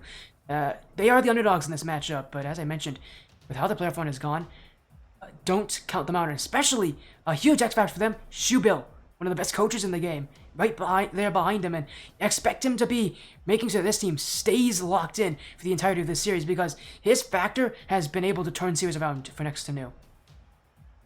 You're only the favorite as long as you prove it. I think that's something really important to keep in mind for tonight, because one thing, as you said, top 64, top 48, it's all insane. It's all impressive isn't even the right word, but we're not casting the leaderboard. We're commentating over the grand finals. We're watching the inaugural Cyclone Cup grand finals. So what you do in this matchup, the mark that you leave tonight, that's what matters. That's what we have to look at the most. And we all kind of have that base level of what we're supposed to look for. And so do the players. You know, talking about the rotations, the corners, the way you're looking at midfield, like you might talk about in Riptide Cup, all of those things are things that these teams are going to do like the back of their hand. What I'm curious for is what's going to be that step above. Who's going to be the highlight reel? Who's going to take the risk? Yeah. Or who's going to play smart enough to take advantage of any rare mistakes the opponent might make? Yeah, that's the thing. This is the division that's decided by the small things, not the big plays. You're not going to see those kind of mistakes. You're not going to see those kind of changes. And, you know, both these teams now having just joined in, they're both ready. They've been waiting for this series tonight. Yeah. They know how big it is. A $300 prize pool in the weights on these two teams in this grand final. This is the first season we've gotten to see the Cyclone Cup. The first season the top teams in the world have got to play in the Rocket League Splash Series. And the first season we get the crown, the absolute best of the best. No questions asked. Pirates on a bot on the blue. Next to New Esports on an orange. One more best of 7. One more champion at the pinnacle of the Rocket League Splash Series. And from the rip, everything's important, but what the most important thing is getting that first number on the board. It's gonna go to Pirates on a boat, and man, did they make that look easy coming out from Nida. And that's the thing that Nitya is. You said, who's got the mechanics? And in my mind, I was like, it's no brainer. It's Nitya. Nitya has everything that he's shown before. This guy is a mechanical wizard. Iris and a bot have been the team to just excel because of it. But there's still a little bit more time to go into this. And, you know, while he may have had that first goal next to New, there to answer, but nothing broken the deadlock just yet. But give it time and give Vision a couple looks at the net, and that's going to change. A strong play coming out here from Pirates, but keep your eyes on Ayoka, who's coming around the side and going to make it difficult when you get past that midfield line. Already waiting for a play, gets the demo to set up 2, but they left their net really open on this hard commit. And Thule sees the chance, but can't get it to be clean enough. Nightga's going to try to be that difference maker now, has Thule lying in wait if the center can come, but they can't get enough speed. They try to make it work, but Thule can't make that turn happen to get the shot across. Now, stuck in the corner, new opportunities, they're just not done. Sporty, Pirates keep getting it close, but no strong shots yet, no open shots yet. Nightya sees one, takes it, slams it home! It's Nitya again, it's Pirates on a bot who are showing you why they're the top team. And a lot of other matchups, they've been criticized for not taking things seriously. I promise you, they're taking this match seriously, and it's showing on the field. It is indeed next kickoff off, and I'm already seeing things that I really like from Pirates that you and I were kind of touching on those little things and making use of mistakes, catching an open net, but next to New, every time I talk, Sporty, I'm cursed. I'm even trying to get through quick. But next to New on the board with their first goal, this one coming from Jalen, who just found that sidewall angle, and Lev couldn't adjust in time. And the major thing that really is making these goals is bumps. We've seen a ton of bumps already, and expect more of them. And as these teams continue to go bump heavy, you shouldn't be surprised seeing a ton of these goals result from it. At this level, defense is far too good to just let people play the way they want to. You have to bump, you have to demo, you have to get in their face, and these teams are doing it, and they are finding success, but you mentioned Anthony already. What makes the difference is not how you play in this first game, it's going to be how you adjust to it, how you play continuously, because while Pirates on a Bot may have this first game locked down, it doesn't matter if next to New find their confidence. But yet, I don't know if you're going to find confidence when Thule is just putting in that kind of a shot. And what goes unnoticed in that play, Sporty, is what Lev did to set up that shot. The shot before, the one that next to New took that was blocked out from Lev, that happened because when we were seeing an offensive play come out from Pirates on a bot, Lev went back, adjusted, grabbed boost, and then set up in the net with perfect timing to then get the pass across the pitch that Thule followed up on. That's the stuff, Sporty. That's the secret sauce. Yeah, well, it's no secret anymore what Pirates on a Bot have done and the mechanics that this team have. And even in this game, when you'd think that this would be where the mechanics fall apart under the pressure, Pirates haven't seen any sign of slowing down. In fact, they've only accelerated on this game. And next to New, while they are getting passes, while they are getting plays, it's Pirates on a Bot. We're going to continue to lock things down unless next to New can find a way to take away that impeccable momentum from Pirates on a Bot. I don't see them having any advantage in this series. Certainly not easy. They do catch Pirates sleeping a bit this time, but they can't take advantage of it because Lev pulls the demo out, and now all of a sudden you go from your first fast break to a chance for Pirates, but Jalen able to get the block in time. Now Vision with a chance. Next to New, they just can't break through right now. That midfield is a stone wall, and Pirates on a Bot continuing to build more and more to it, but a miss there from Thule, and that's wide open. Oh, but he's still gotten back to it. Next, Anu have that much respect for Pirates that when a mistake did come, they weren't even close to capitalizing on it. That's what you have to clean up. You can't leave things open. Jalen able to come down from the ceiling and block it in time. But now it's a play. Now it's a chance for next to new. You have to capitalize, but Lev cuts it short. Lev sets it up. Thule looking to drop it down. Instead, we'll find it to the corner where Nightya is just going to try to keep control for the blue side. And it's working out from Lev. Now Lev will get caught by Jalen, but watch Thule, who's ready for it. And Nightya slamming through unless Vision can clear it out first. And that's another thing I find so incredible about Pirates on a Bot, and I know I'm going to say that a lot, that I find something incredible out of this team, but the fact that these guys just know what's going to happen. It's like they have a sixth sense. They can predict the play, even when I can't predict the play, and I've seen enough Rocket League in my life to know what usually happens out of these kind of plays, but Pirates on a Bot seem to have that sense of just recognizing the next move, the next advance, the next challenge, and the next place the ball is going to be, and they're always there to challenge. And for next to new, if they have any chance, it's going to be keeping up to that challenge game because Pirates, they've got under lockdown, and it's one of the reasons why this team has been an absolute nightmare for anybody to play against them. I really like the clock management we've seen as well from Pirates. Another chance for N2N. It's not going to be there this time. Vision can't find a spot. Now Lev takes control, gets it over the head of Jalen, looks to get over the head of Aoka too, but not going to find it. Thule tried to be there, couldn't be. Nightya falls back for the block in time. I love the clock management, Sporty. They've got it down to 15 and 2 goals required. Next to new Esports, getting their taste of Pirates on a Bot. It's the first time these two teams have played against each other this season. And next to new is realizing that this match is by far the toughest they've had to face. Here, now in the grand finals, Pirates on a Bot. Confident, collected, and cool as you like it. Game 1 is theirs, and I don't think there's too many questions. I don't think so either. Just an undeniable game there from Pirates on a Bot.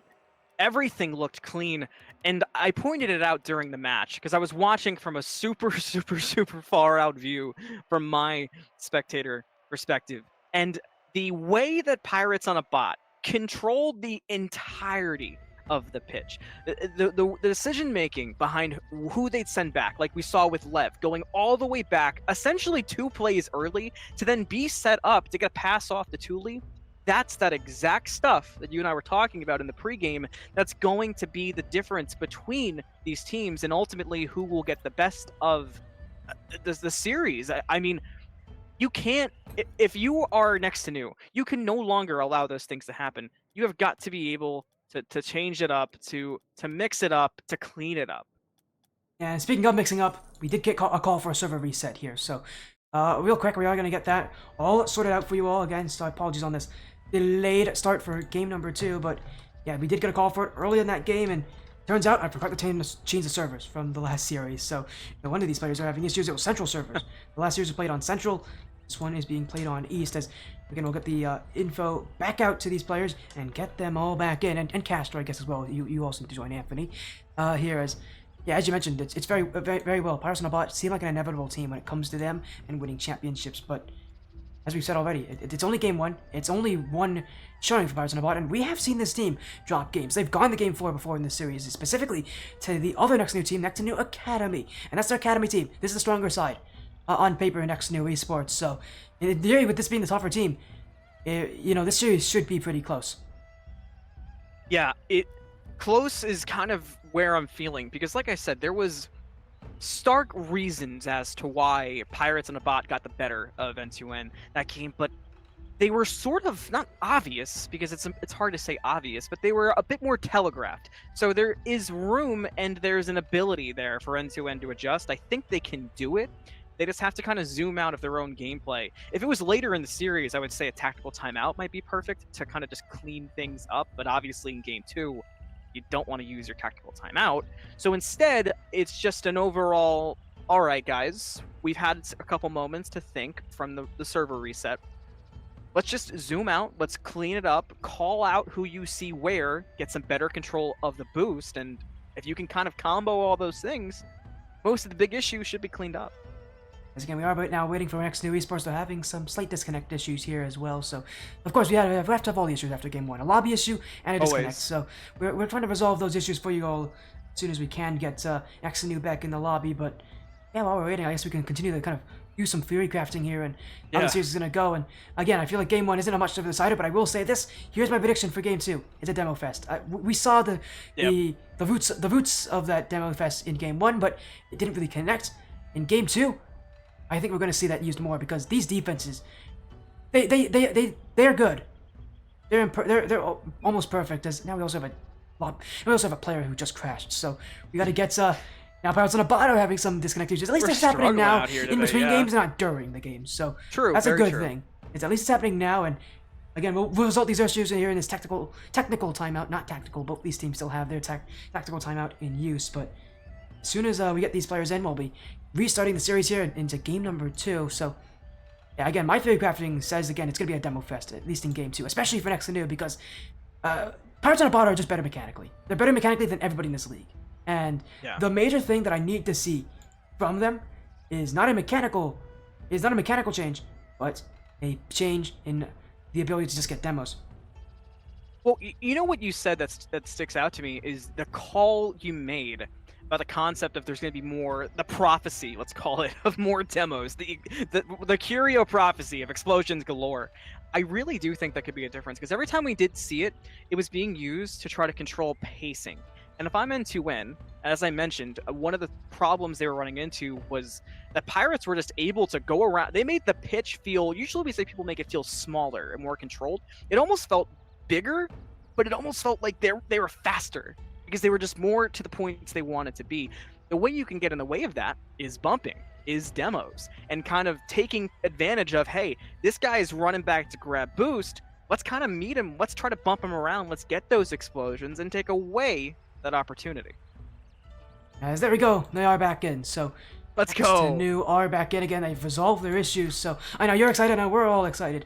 Here we go, game number 2. It's Pirates on a Bot who took that game 1, but with that prolonged break in between, it was a couple minutes of waiting for these issues to resolve themselves, and all that momentum they had, that's gone. And as I said, next to new, surely with that time have been crafting a new game plan, and this is the time to show it here on Forbidden Temple, because at this point, if the next two really want to be able to keep up with Pirates on a Bot, they've got to get games, and they've got to get them early in the series. You basically get a free tactical time out there, and like you said, you kind of need to use it. That's the big thing, because that's free time to discuss and refocus your efforts and fix the headspace. Will N2N do it, or is it just going to be the same thing over again and Pirates get that momentum rolling? We should find out quickly. We should, and with the game 1 like only being game 1, Pirates on a Bot already back to the usual tricks, the mechanics on play as Nightja to Lev, and well, we haven't said it. Don't think we said Nightja's praises enough. This guy is a team leader in the biggest aspect. This guy, if there's ever playing with Pirates on a Bot that goes well, it's Nightja who has it, as he's almost got that ceiling double tap. And next to Noob, got to be careful because if Nightja gets space, 99 times out of 100, I know it's a bit of an exaggeration, but he'll score pretty often. Yeah, exaggerations, but logical assessments, we'll call it, Sporty, because that's what's been working so far. Lev actually trying to make an opportunity work, had Nightja waiting, but now Nightja's got to rush back. It's heading towards net. Nightja in a tough spot, can't block it out. Vision puts N2N on the board first. And it is N2N just catching Nightja, pushed up a little too high there with that quick outplay from Jalen to Vision. At this level, teams want to play so aggressively, so high up that so often it's a bit careless what they do on the defensive side. They don't really prepare for the worst case scenarios. And we see Nightja there, not taking into consideration that next to you could win that challenge. And well, he has been caught for it as now next to you, another goal in front. Thule will be blocked there, and it is a great opening drive for next to new because after scoring that first goal, they have already come back and are looking poised to take another. I love how focused N2N seem out the gate and how aggressive they looked on the defense. Not just making that shot work, but that really offensive play, trying to defend, opened up the goal opportunity and the open net because it drew out Pirates. It stopped them being able to sprint back. Could do it again now. Ball up in the air at midfield. Only going to be 2 there for the defense, and Vision has a chance. Next to new, continuing to challenge, but Pirates on a Bot always have that quick transition at use, and again, with Nightja always seeming to be the one that leads on the shooting. Next to new's still got players they've got to pay attention to, and they've still got a game they've got to win. Pirates on a bot. At some point, they're going to score. It's guaranteed they're probably going to get at least one goal at some point in this series. The question is, when are they going to get at this game, and what kind of scoreline is Next to New going to bring once they do? Because here they go again. It's open for Lev, and he's found the back post. And call me a prophet, but I've called it already. Pirates on a boat have answered back, and as usual, it comes off of mechanics and chaos. Well, you called it. You said Pirates were going to score. It was a matter of literal seconds before it actually happened. Now we're tied up, and we got ourselves a new game 2 next to New, trying to make sure they can get out of here scar-free. But with the drop-in from Lev, it's 2-1 now for Pirates on a bot, taking away all that momentum into win a game. I just look at that, yet as I said on Ioka, throughout the entirety of that play, it's such a scary thing, and as I mentioned, the bumps are going to become a factor, and again, call me a prophet. I know what I'm talking about here, and Pirates on a Bot, maybe they listened in, because they're taking that to heart, and already we're seeing a lot more bumps and demos from them, and all that right now has made a difference. It's the reason why they're in the lead right now. Lev in the corner has Nightya back in the net. Thule is waiting at midfield, will be able to adjust as well and rotate in, but was it in time? Yes, it was. So once again, rotations beat out there for Pirates to make it tough for N2N. And even as the ball skirts across in front of the net, still no shots for N2N to tie it back up and catch up. There's a demo from Vision. Maybe that will help out because you got to get the defense good. Jalen gonna find it there, but Thule's not done. Off the top, Jalen to Lev, who's waiting, sets it up for Nightya, but Nightya's got to rush back, and it takes away the opportunity the Pirates had. Yeah, Pirates on a bot, and a good play from Nightya to realize that, yeah, his team did not have his back there. He's got to go back. He's got to play the defensive side. He knows that Xanu can shoot from a from long distance and score. They've already done it this game. They're going to catch him on those overcommits, so Nightya has to play smart, and when he pushes up and how he does it. But there we go, he's pushing up now, and it's a drop-down pass! Vision has stood in the corner, and next to New Esports, I don't know how on earth Vision could predict where that shot was going. Would have had to be a prophet. Sporty would have had to join your ranks. That would have been the only way possible, but just was not there. But still a 1-goal lead with 1 minute left to go for N2N to make it a competitive game. Tie it up, give a chance at overtime. They've got to make a play happen here. They have the ball heading that way. A slow rotation for Pirates, but they cannot take advantage because the ball was traveling too slow. Instead, to defense. Are they in time? Oh, barely! They get it out! How did they pull that off? And now Vision's got a shot. This one's gotten out of his eyes. It is next to New. Welcome back. It took them many minutes to find the chance, but as I told you, they've got it. 33 seconds, and this game is taking on new life.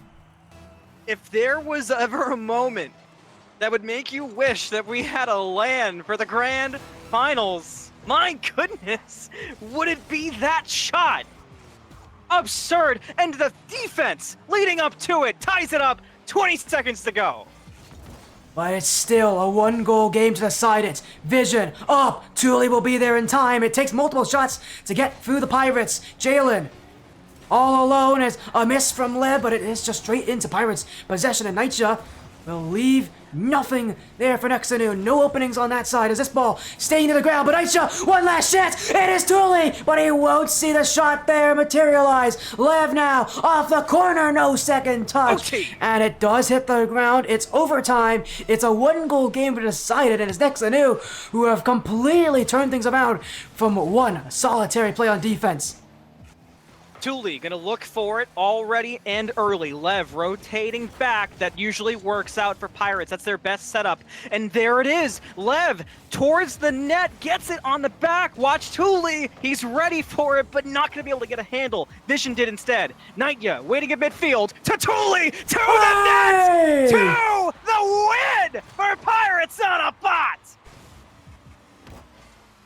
Let this moment speak for itself. Next to New Esports thought they had it, but Pirates on a bot had other plans. Game 2 goes to the favorites, and for Next to New Esports, this road is paved with mountains, with hills, with rocks and stones, and they've fallen on one of them here at the end of this game. They just can't buy themselves a win. That had the feel of a Game 7 in a Game 2. Pirates were playing like they were going home if they lost that game. They want to give zero room to N2N, to breathe, to think, to function, to shoot, to win. Now with a great 2-game lead, all the momentum in the world, I don't know how N2N, I know how they come back. I don't know how they recover the momentum going forward. Yeah, that's the problem. You don't get momentum against Pirates on a bot. They get the momentum for themselves. Next new, I mean, coming into this match, I already knew they were going to have to play down in this match. They were going to have to play as that team that was not expected to win because they aren't expected to win, and Pirates on a bot always have that momentum, always have that extra foothold to take teams on, and for Pirates, well, that was their best performance, way better than their Game 1. It doesn't matter if you have your best performance, you need to have a perfect performance. Next to new have not been perfect yet. No, they haven't, and I said it in pregame, Sporty, and I said it because I meant it. Perfection's going to be required. There's just no arguing that fact in this playoff series. But here we go. Kickoff. Game 3 underway. 2-0 so far for Pirates and the bot, Sporty. N2N, it's not a must-win in terms of winning the grand finals quite yet, but it's a must-win in my mind. There's no doubt about it. The fact that they didn't start the series off in the lead is already dooming them in so many ways against Pirates and bots. And now that we're in Game 3, now they are in a situation where Pirates could potentially sweep them here. They have to win this one, prevent that match point, hold it off for as long as they can, because Pirates, they are going to shut them down if they don't get this game back against them. And Nitya, quick to do it! That shot's just high though, and again next to new, just not paying attention to the shots from Pirates, and they've got to pay attention because Pirates will shoot, Pirates will score, and next to new, they have to be there for the shots and at least to cut them off. And an infield pass! Oh, what a save! It's still open, but Vision can't. Here's another off the back post, and Pirates the other way. Lev, 2v1, Dooley the bump, but Vision will wait for it. And next to new, Esports, now their chance to attack. Back the other way, low boost for Pirates, but Jalen touches Aaron. And next to new, Esports, Pirates on a bot, time to breathe, and for me, time to relax. That was chaos, and only the span of 15 seconds, and this game stays tied for now. Heart rate check, heart rate check. That was insane. I can't believe Next to New didn't walk away with that from a goal, but the Pirates said, get off of our plunder. None for you today. Now Next to New got to figure out something else to get it towards the net. They go for Vision with a fast shot, but it's not going to be there. Instead, now Pirates on a decent break. Watch Lev setting up for Night yet once again, but instead Thule has to be the one to fall back. Nightya gonna try to send it to Lev, the pass back to mid. Doesn't quite work out. Lev will just handle it himself, go all the way back to the blue side, just to then work it back around. N2N, if there is somebody they gotta focus out, Sporty, to try to take back some control, it's Lev. I think it's just gonna be anybody on this Pirates team at this point. Nitya, Lev, Thule, it doesn't matter. All these guys can push to the midfield. You've got to shut them all down here, and they're getting closer to doing so. As for the Pirates, it's the first time they've really looked uncomfortable in a game. I mean, Next to New is running around them at this point, and they have not slowed down from when they started. Vision now. Lev will keep it away from Ioka. Second touch now will get rid of the play, but Thule's up too. Jalen wasn't ready for it, but he does get a piece of it. And Next to New Esports, they've got to lay it down the field.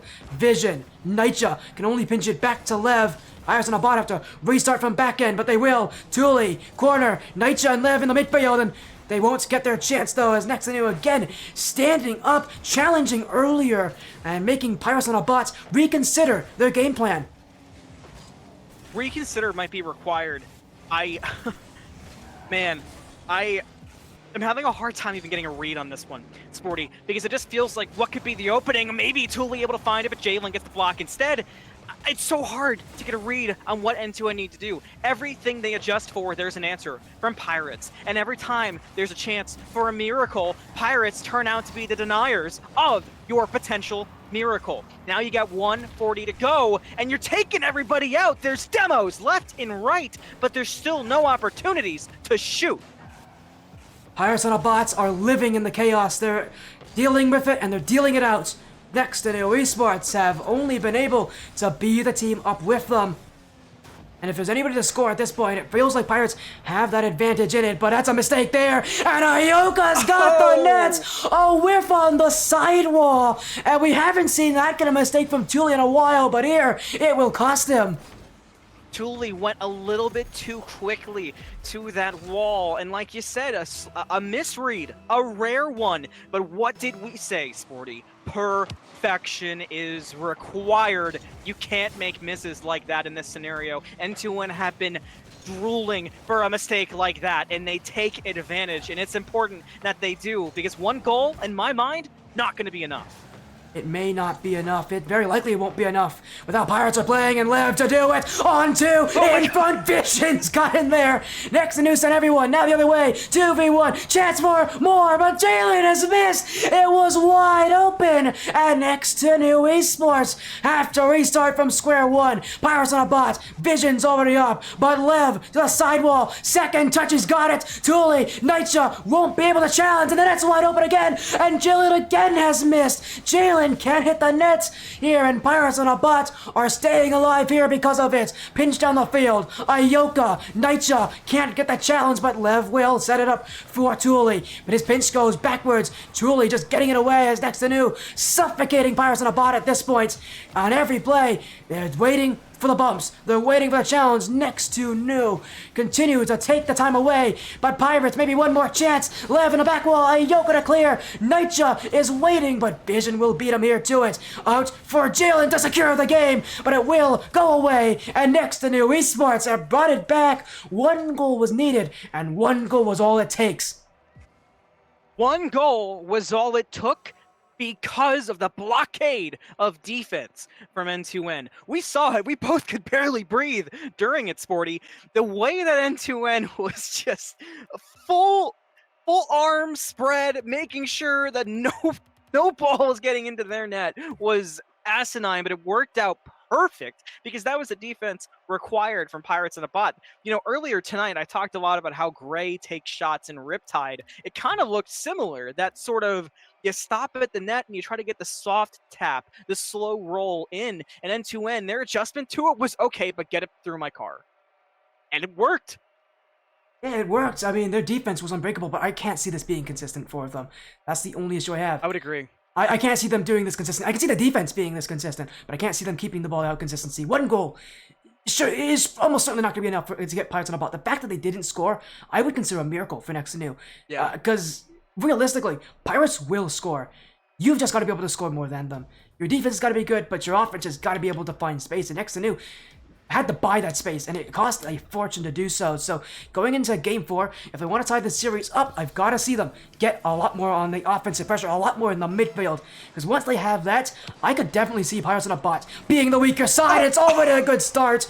Jalen 2 seconds in, and, well, maybe, just maybe next to New have unlocked Pirates on a bot. That's kind of a cheat code, you know? When all else fails, win the kickoff. Get the early goal. Yeah, it's that easy, Anthony. You know, I always say on my stream, Sporty, I'm cursed with pre-1 minute goals because they literally happen in every game. No exaggeration.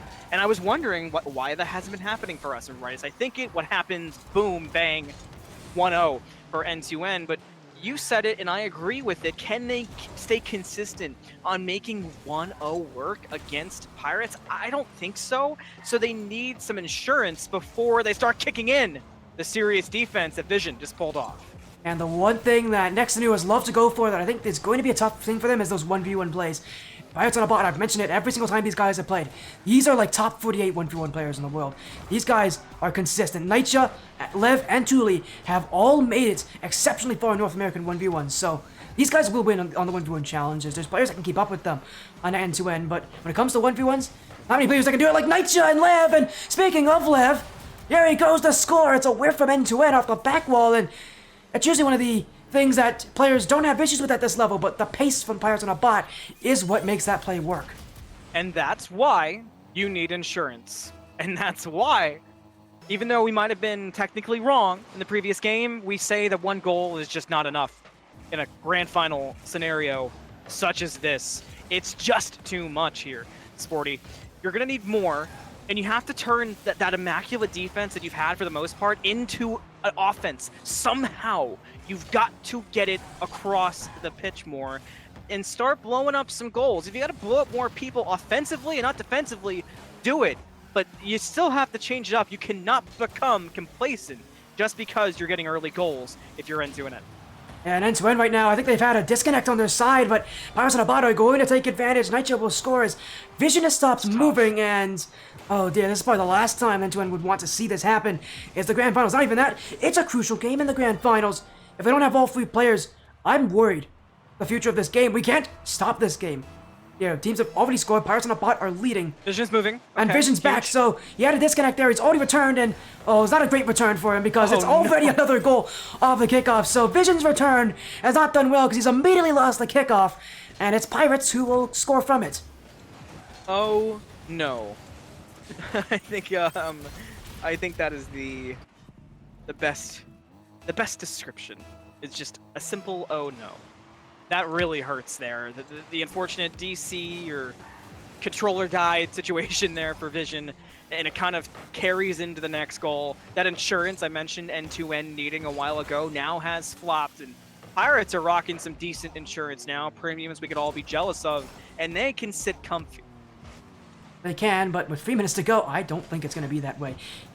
For end-to-end, they feel like they deserve this game at this point, and if they fight that way, expect Pirates to get the beatdown that end-to-end wants them to face. And I was going to start here with some offense from end-to-end, but they haven't got anything. And Lev now on a double tap. Jalen will be there, and end-to-end right now all in that corner, but we'll get out, and that's a 2v1. Vision, shot, Nitro's been bumped, and it is 1 goal back. Halfway through game 4, end-to-end, don't count them out. Never. My bad for even considering it end-to-end. I guess they heard me. You know, earlier on, we were talking about standing on business in the chat, and they stood on business into my analysis right there, getting that instant goal. But, hey, give me another one. Give me the chaos here, end-to-end. Lock it down and get another goal. Take back the momentum and be able to work with it. Oh, that momentum, it's not flowing just yet for end-to-end. They'd love anything... They'd love to do anything to get this next goal back, to tie this game all up again. And here's their chance to do it. Vision, 1v1. Lev will get the reach to it, but wasn't another play on the other side. He had to make that challenge. And now, Pirates on a bot. Lev and Tulian. No challenge there from Vision. Jalen was expecting his teammate to jump for it, but he has the reactions, the peace of mind to know that he has to go for that after Vision doesn't. And now Vision again's being called into action. This time he will go into end. Not having too much threatening against them.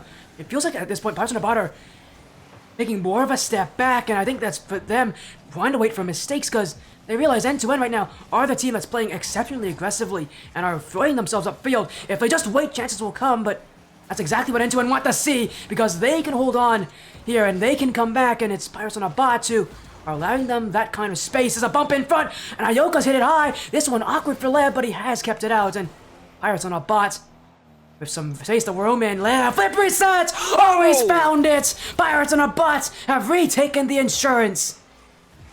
Lev again. I've said it before. I'm watching so far zoomed out, and I'm so glad I am because the things that I'm watching Lev do around this pitch are nothing short of like Olympic gold medal style play. It's so good, and it's making Pirates better. Because like you said earlier, it isn't just Lev. It's just the kind of opportunities that Pirates are creating because of everyone's play is just so fun to watch from a bird's eye view. And end-to-end, they've had those moments. They just haven't capitalized the same way. Maybe they have one here, but no.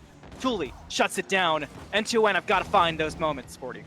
Yeah, and with time running out at this point, the comeback may be one that's going to require everything from end-to-end, and it's going to require then some. Not even just everything they have, but even more than everything they have. Match point on the line for Pirates on a bots, but end-to-end, a redirect down. It's going to be Nitya who has it, but he doesn't get the follow-up. Jalen, Nitya again. Jalen's got the dunk, and Vision's got the drop down. Nitya stays in. 2-on-1, and the 1 succeeds. Pirates on a bot, that defense that never seems to leave the pitch. Never. It doesn't. It's comfy now. It's everything Pirates need, Sporty, 20 seconds to go, a 2-goal lead, complete control over the movement of N2N, being able to waste every second you need, and it's going to earn them their way, should they clean this 5 seconds through, to match point for Cyclone Cup. 1 game away from being the first Cyclone Cup champions. Pirates on a bot were expected to make it this far. Now they're only 1 game away from completing the perfect run. Cyclone Cup, introduced as a top competition for all the top teams to play, because the competition has just gotten too good at this point, AnthonyMalum, and we're being blessed here with some incredible gameplay, but for next to new, this game really did come down to a huge change around, and see if a timeout is called. And again, what a game it has been here for Pirates on a bots. But I think for this game, for next to new, now they have a reason to go after Pirates. Yeah. After what happened this game, now they have a reason to, and I don't think you want to make N2N mad. Interestingly enough, you actually went out of your way. You said it out loud to me. You typed it. We're checking. You want to use that timeout? N2N, they want to run it. They're not afraid of the match point. And hot take that I feel like most will disagree with. I almost like it. You had stuff that worked 2 games ago. You had a couple of things. You had an opportunity or two in the most recent game. You're getting stronger and stronger. You're learning. You're making the momentum work. Stick with the momentum. Ride the not hot streak, but ride the lukewarm streak and see what you can make work.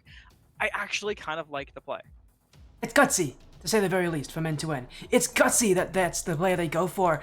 And here in Game 5, they better show that it will pay off for them. The momentum, the anger, the emotion from Game 4 now, flowing through the veins of N2N. And this is their time to put that all to work. The championship for N2N on the line. They've got to make a comeback. We just saw one of these literally moments ago between 909, who had the 3-1 lead, and Affinity Aurora, who made the comeback from that 3-1 deficit. Now N2N, they've got to do it themselves, but if Pirates on a bot have anything to say, they'd love to end this series here on the Aquadome. Absolutely. Come on. Also, Pirates winning in the Aquadome, how good would that be? But you're right. You don't want to take it to a game 6, 5, 7. You want to avoid all that. You want to just keep it clean, keep it sharp, run it home here in Game 5 and send it to the bank. Cash in your check, grab those 300, grab yourself the inaugural Cyclone Cup victory. But N2N, Sporty, they came to fight.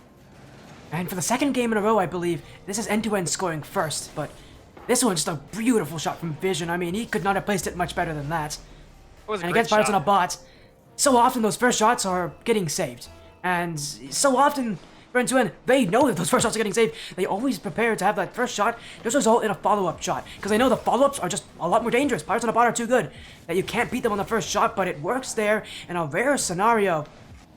It's Pirates on a bot at this point who now have the reason to come back, but N2N up the field. Dooley though, space, and Jalen's waiting. Flip reset, double flip reset. Dooley to the nets, and it will be grounded by next to new. A 1-goal lead staying intact, but we've said it before. I hate to repeat myself, but it's not going to hold forever. And that's why they're going to score here. It won't, I called for it. Sure. I called it. Indeed. Oh boy, yeah. It's not going to hold forever. You said you called it, and you did. Bang, it's there. That's a big lead for N2N. I talked about kind of playing off of the momentum and saying, let's not take the timeout. Let's take the ball head on, and that's what they did, and it almost turns into 3 already. But 2 certainly feels good. It does, and that's the momentum, that's the insurance that they have not been able to buy in this series, and they better keep that insurance safe, because once they lose it, it's Pirates on a bot who are going to have that kind of itching to come back in this game. Next to New's work is not over yet, but the fact they have a 2-goal lead is unseen for any team against Pirates on a bot. It just doesn't happen. But N2N, they're good enough for it. There's a reason the grand finals and they're taking this team on. It's because they do have what it takes to beat them. They do. They've shown it. I want to see more. I mean, is that too simple? Do I need to go deeper than that? I constantly want to see more, because of a reason you said earlier, Sporty. It never feels safe. You never have fully locked it down till you have. That's why I constantly will need more. That's why it probably almost sounds hypercritical at times of both, honestly, of kind of how I'm looking at it, but I just need that lockdown. I need that. If you're going to take the lead, if you're going to rest on laurels, I need you to have earned it. Well, for next to new, definitely closing in on trying to earn it as best they can, but now they're just waiting. And this is where they gotta play that time game. They've gotta take space and make it work, but as we've seen already, Pirates on a Bot, they are very good at utilizing time, and if they're good at wasting time, almost certainly they'll be good at utilizing when the time is going against them. And next to new now, I've got to watch out for that efficiency because Pirates on a Bot have to use it now. They're being forced here with 2 minutes left, but that's a mistake and almost an own goal. Lev really played that dangerously, and next to new, we're not that far away from him. He really did trust in next to new not to recognize where that play was going. Nightya down, but Vision's able to block it. Keep your eyes on Lev, already resetting at that halfway point, and went to try to take an aggressive shot. Instead, ends up setting up for Nightya, who's off at that side wall, passes it back, sets up for Thule to follow through. Here come those dangerous rotations from Pirates on a Bot, trying to make their way back in on match point. So far, N2N are holding it together, but keep your eyes out because it could get worse. It could get bad any moment. Until N2N start getting more insurance, you can't count out Pirates. And you can't also count out the flip resets that these guys are getting because they seem to have one every single play. I mean, it's such a useful mechanic at this level, that flip reset. It's one that is second nature to these players. But what it allows you to do is it's not about how you can use it to score.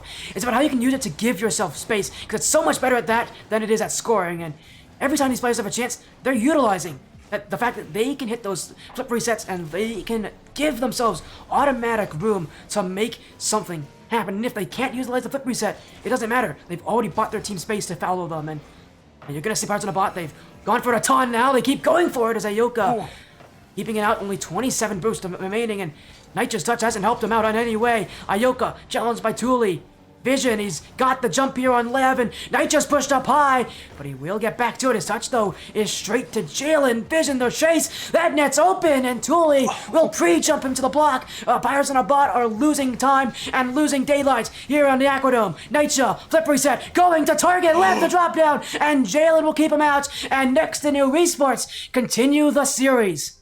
I thought that shot was going to land through with, it would have been 2 seconds left. And I thought we were going to just witness the most chaotic ending, potentially, to a grand finals we have seen. But no, not quite. Instead, N2N stay alive. They force it further. Not done yet. And what's crazy is still no tactical timeouts. These teams, it's almost as if they don't believe in them. Here, AnthonyMalum. It just means these games are going to come at you guys quicker and quicker. And I have a feeling the reason why is because Pirates want to save it. If they lose Game 6, I'm almost certain they're going to call it there. And they want to save it. They don't want to use it now. I find that as a bit of a risk to do that because I think oftentimes for teams, when they use that tactical timeout, they don't win the first game back, but they win the second one.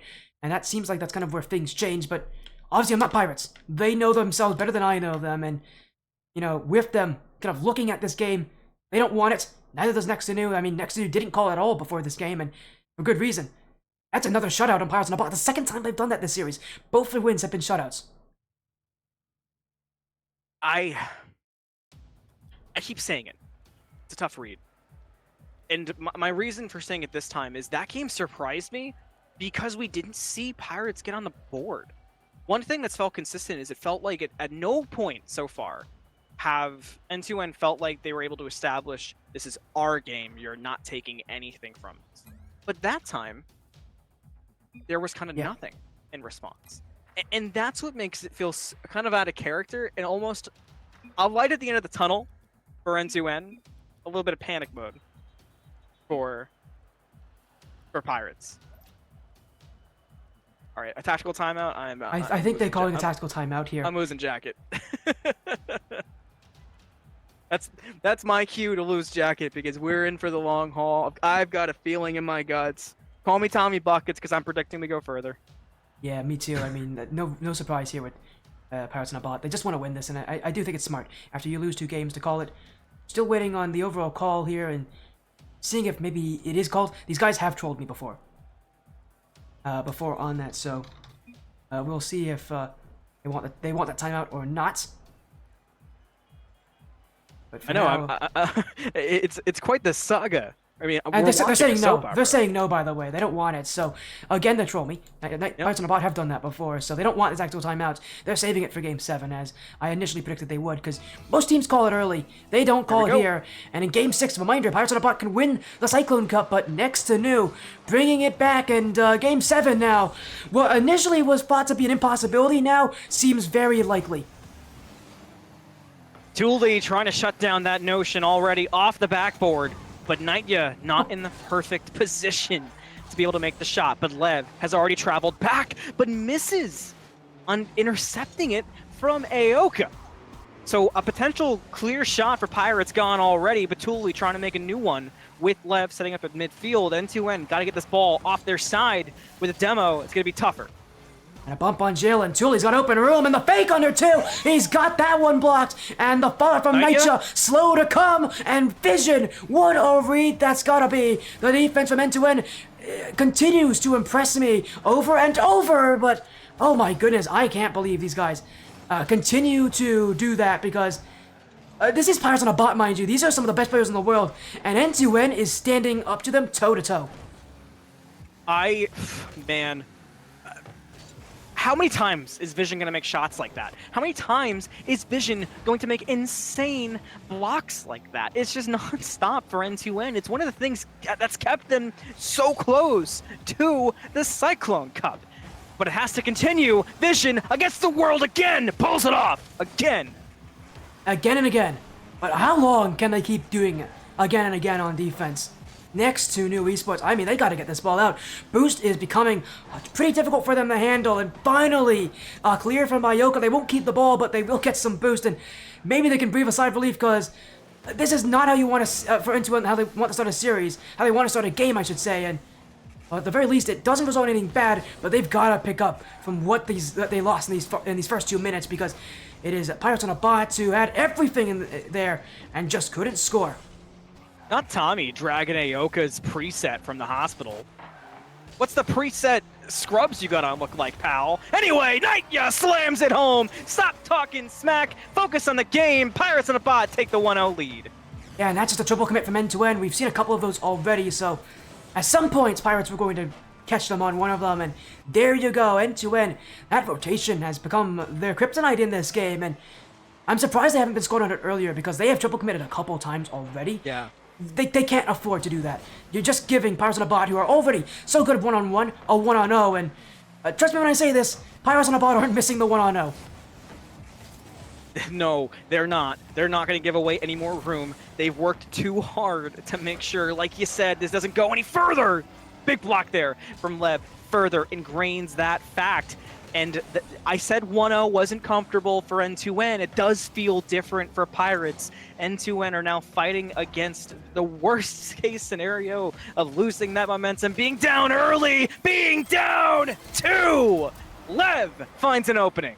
And it's just a poor decision from Jalen.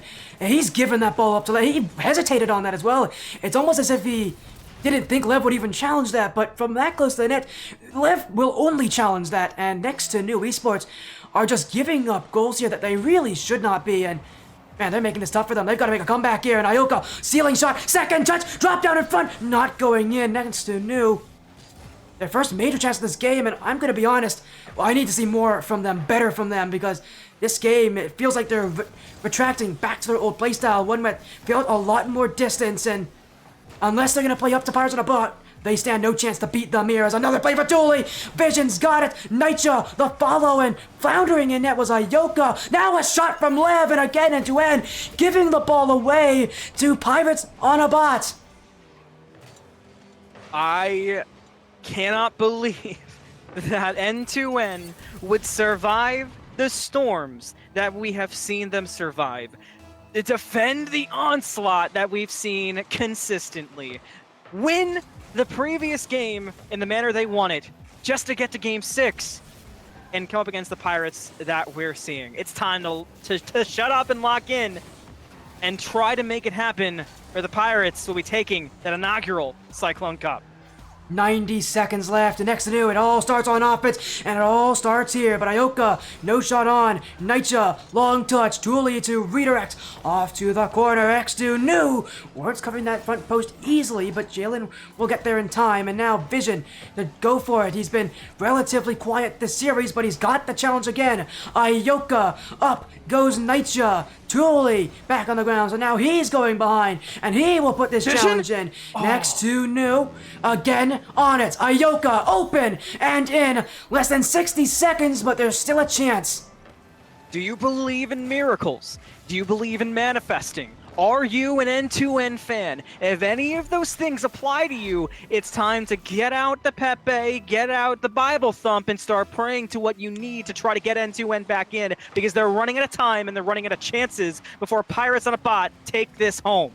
Oh, but a great challenge from Ioka. Vision couldn't get there in time, and Tuli will keep him out. Second touch, keeps the ball close. Jalen, just a long clear. Now he's got to get the dunk on Lev, and he won't really get it. Lev with space. Ioka's missed his challenge, and now time continue to tick away. Vision up high. Tuli's got the boost, and he's wasting precious seconds. Jalen off the corner. Vision to Jalen. Lev waiting. Ioka to the corner. Ioka again, and this time melting off the clock. They still need 2 goals, but Lev will look to end it off the ground to the back wall, and next to new now playing the defensive all over. But Jalen, here he goes. The chase down the field. He's got it past Tuli, but it's Naicha who has it. 10 seconds counting. Next to news, gotta score here, but that shot goes high, and time will tick down and out. Pirates on a Bot are Cyclone champions a long season, but they stay undefeated. No one can knock them off their perch. The Pirates weather the Cyclone. They take the cup, they take the prize money, and they end RLSS on a high note in Game 6 with a score of 3-1. Sporty, what a game, what a turnaround from that Game 5 where N2N made it look like they just had an impenetrable defense, and Pirates on a bot, whatever, they make it work and they dominate their way to the title. They do. What a win. Pirates on a Bots are taking it there. Cyclone champions, the biggest division the highest ranked division we've ever seen, and of course it comes here and it comes now, and we've got 60 viewers now watching the stream, so people wanted to see this match for good reason. They knew it would be close, they knew it'd be intense, and man, I gotta say, give it up to these teams. They made it intense. It didn't go to Game 7, it didn't go the distance, but it stayed that close, and I think had that confidence for N2N not faltered, we might be there right now. Yeah, the confidence was really the key, and it was something that we were both talking about, and we were both looking at just how that momentum was playing in consistently, and who was kind of taking advantage of the right moments, but it all ultimately just, it never truly felt like Pirates were 100% out. Yeah, it never really did. I mean, what a night it has been, though. If we just take a look at kind of the results, I'll recap to you what we've seen so far. All matches now have been complete. The RLSS Season 5 is over. Nomads beat Omega Nebula 4-2 and win. Then in the Surge Cup, it's Hunter's team that found a 4-2 win over Next to New Kooks. And it is Affinity Aurora 4-3 over 909. And now we have Pirates on a Bot 4-2 over Next to New Esports. Another win. And wow, what's a big one that is. I know, AnthonyMalum, you've got to go. You've got things to do. Well, but before you make your leap, before we get to that interview, is there any last things you want to say before I'm going to go and make sure we get the Pirates on a Bot team their deserved interview? The same I always do. Thanks to the RLSS sponsors. A big shout out to Tommy for letting us kind of pick up the mantle and giving the opportunity. Hope he feels better soon. It was an awesome season. As always, thanks to all the RLSS viewers for making it such a great place to cast. It was another great one. Sporty, it was a pleasure casting with you, especially in such an exciting matchup. Always love casting with you. And for me, that's it. Have a great, safe night, everybody. Enjoy those awards being put out, because man, are they deserved this season. Yeah, those award ceremony will be postponed, but you're not wrong about the MVP awards, though. Will be announced. But again, everybody, go support us. Go support AnthonyMalum. Go support Survivor, who was on the stream earlier. Have an amazing night, AnthonyMalum. We'll see you on the stream very soon. And while we make that transition, you got an interview to do. We've got Pirates on a Bot who want that interview. And let's join them for it. Nitya, Lev, and Tuli, you guys came in as that #1 overall seed. You have left as champions. A 4-2 victory over next to new Esports. And, with that being clearly our second best team in the division, you guys stand above the rest. And for Nitya, it's been a long season for you guys, but for all the turbulence, for all the ups and downs, mostly ups for you guys, you take that win. How does it feel now to finally be able to secure that trophy? Do you wanna go first, Sully? No, you go first, man.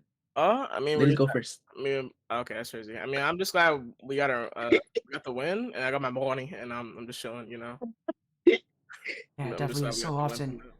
So often people talk about that pressure, and for you guys, again, you mentioned last time when you played against Rick Rollers, they were a tough team to face. And XNU is a lot better. You guys definitely had to bring your A game, and coming into the series, I saw so much from Lev specifically. What these guys were tougher. What about them made you guys work? Because these guys could have taken this to Game 7. They definitely were on the cusp of doing so. Their demos. Yeah, it was really the demos in Aoka. Aoka actually just covered everything. We our legit gameplay, not even in our timeout, was just to get Aoka off the ball, and we won. And that was it. He was just playing insane. You just read every play we did. And yeah, that defense of next new really brought a tough run for you guys. And as I said again, coming into the season, you guys came as the #1 overall seed. Everybody else had to chase after you. Tuli, being that team above everyone else, is that a position that you really wanted during the season, or was it a position that you just had to take because it was given to you? I don't really. I mean, I was just like, I don't know how to explain it. Wait, hold on, I forgot the question. Can you explain? Yeah, sure. You guys were kind of the team above everyone else. Everybody else wanted to beat you guys in this division. What did you want? Did you want to be in that position during the season, or now that obviously the season's over, was it just a position that you guys found yourself in during the regular season, during the playoffs, that everybody else wanted to beat you guys specifically? Like that we want to be first seed? Yeah, basically that you guys were considered the top team in this division, that everybody else wanted to beat you.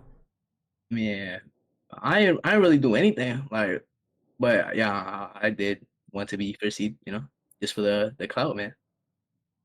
Well, hey, again, these guys bring the confidence, and for good reason. It's another win at a championship, and I know I've heard again a lot of people talking about this series, theory crafting it, expecting it to go quite far, and of course it did. And you guys are now champions, but as kind of added into this night, with your first look at the RLSS Cyclone Cup, with the first look at the Rocket League Splash Series, what has this experience been for you like all throughout? Is there any moments during this season that you kind of want to reflect on and talk about more in depth?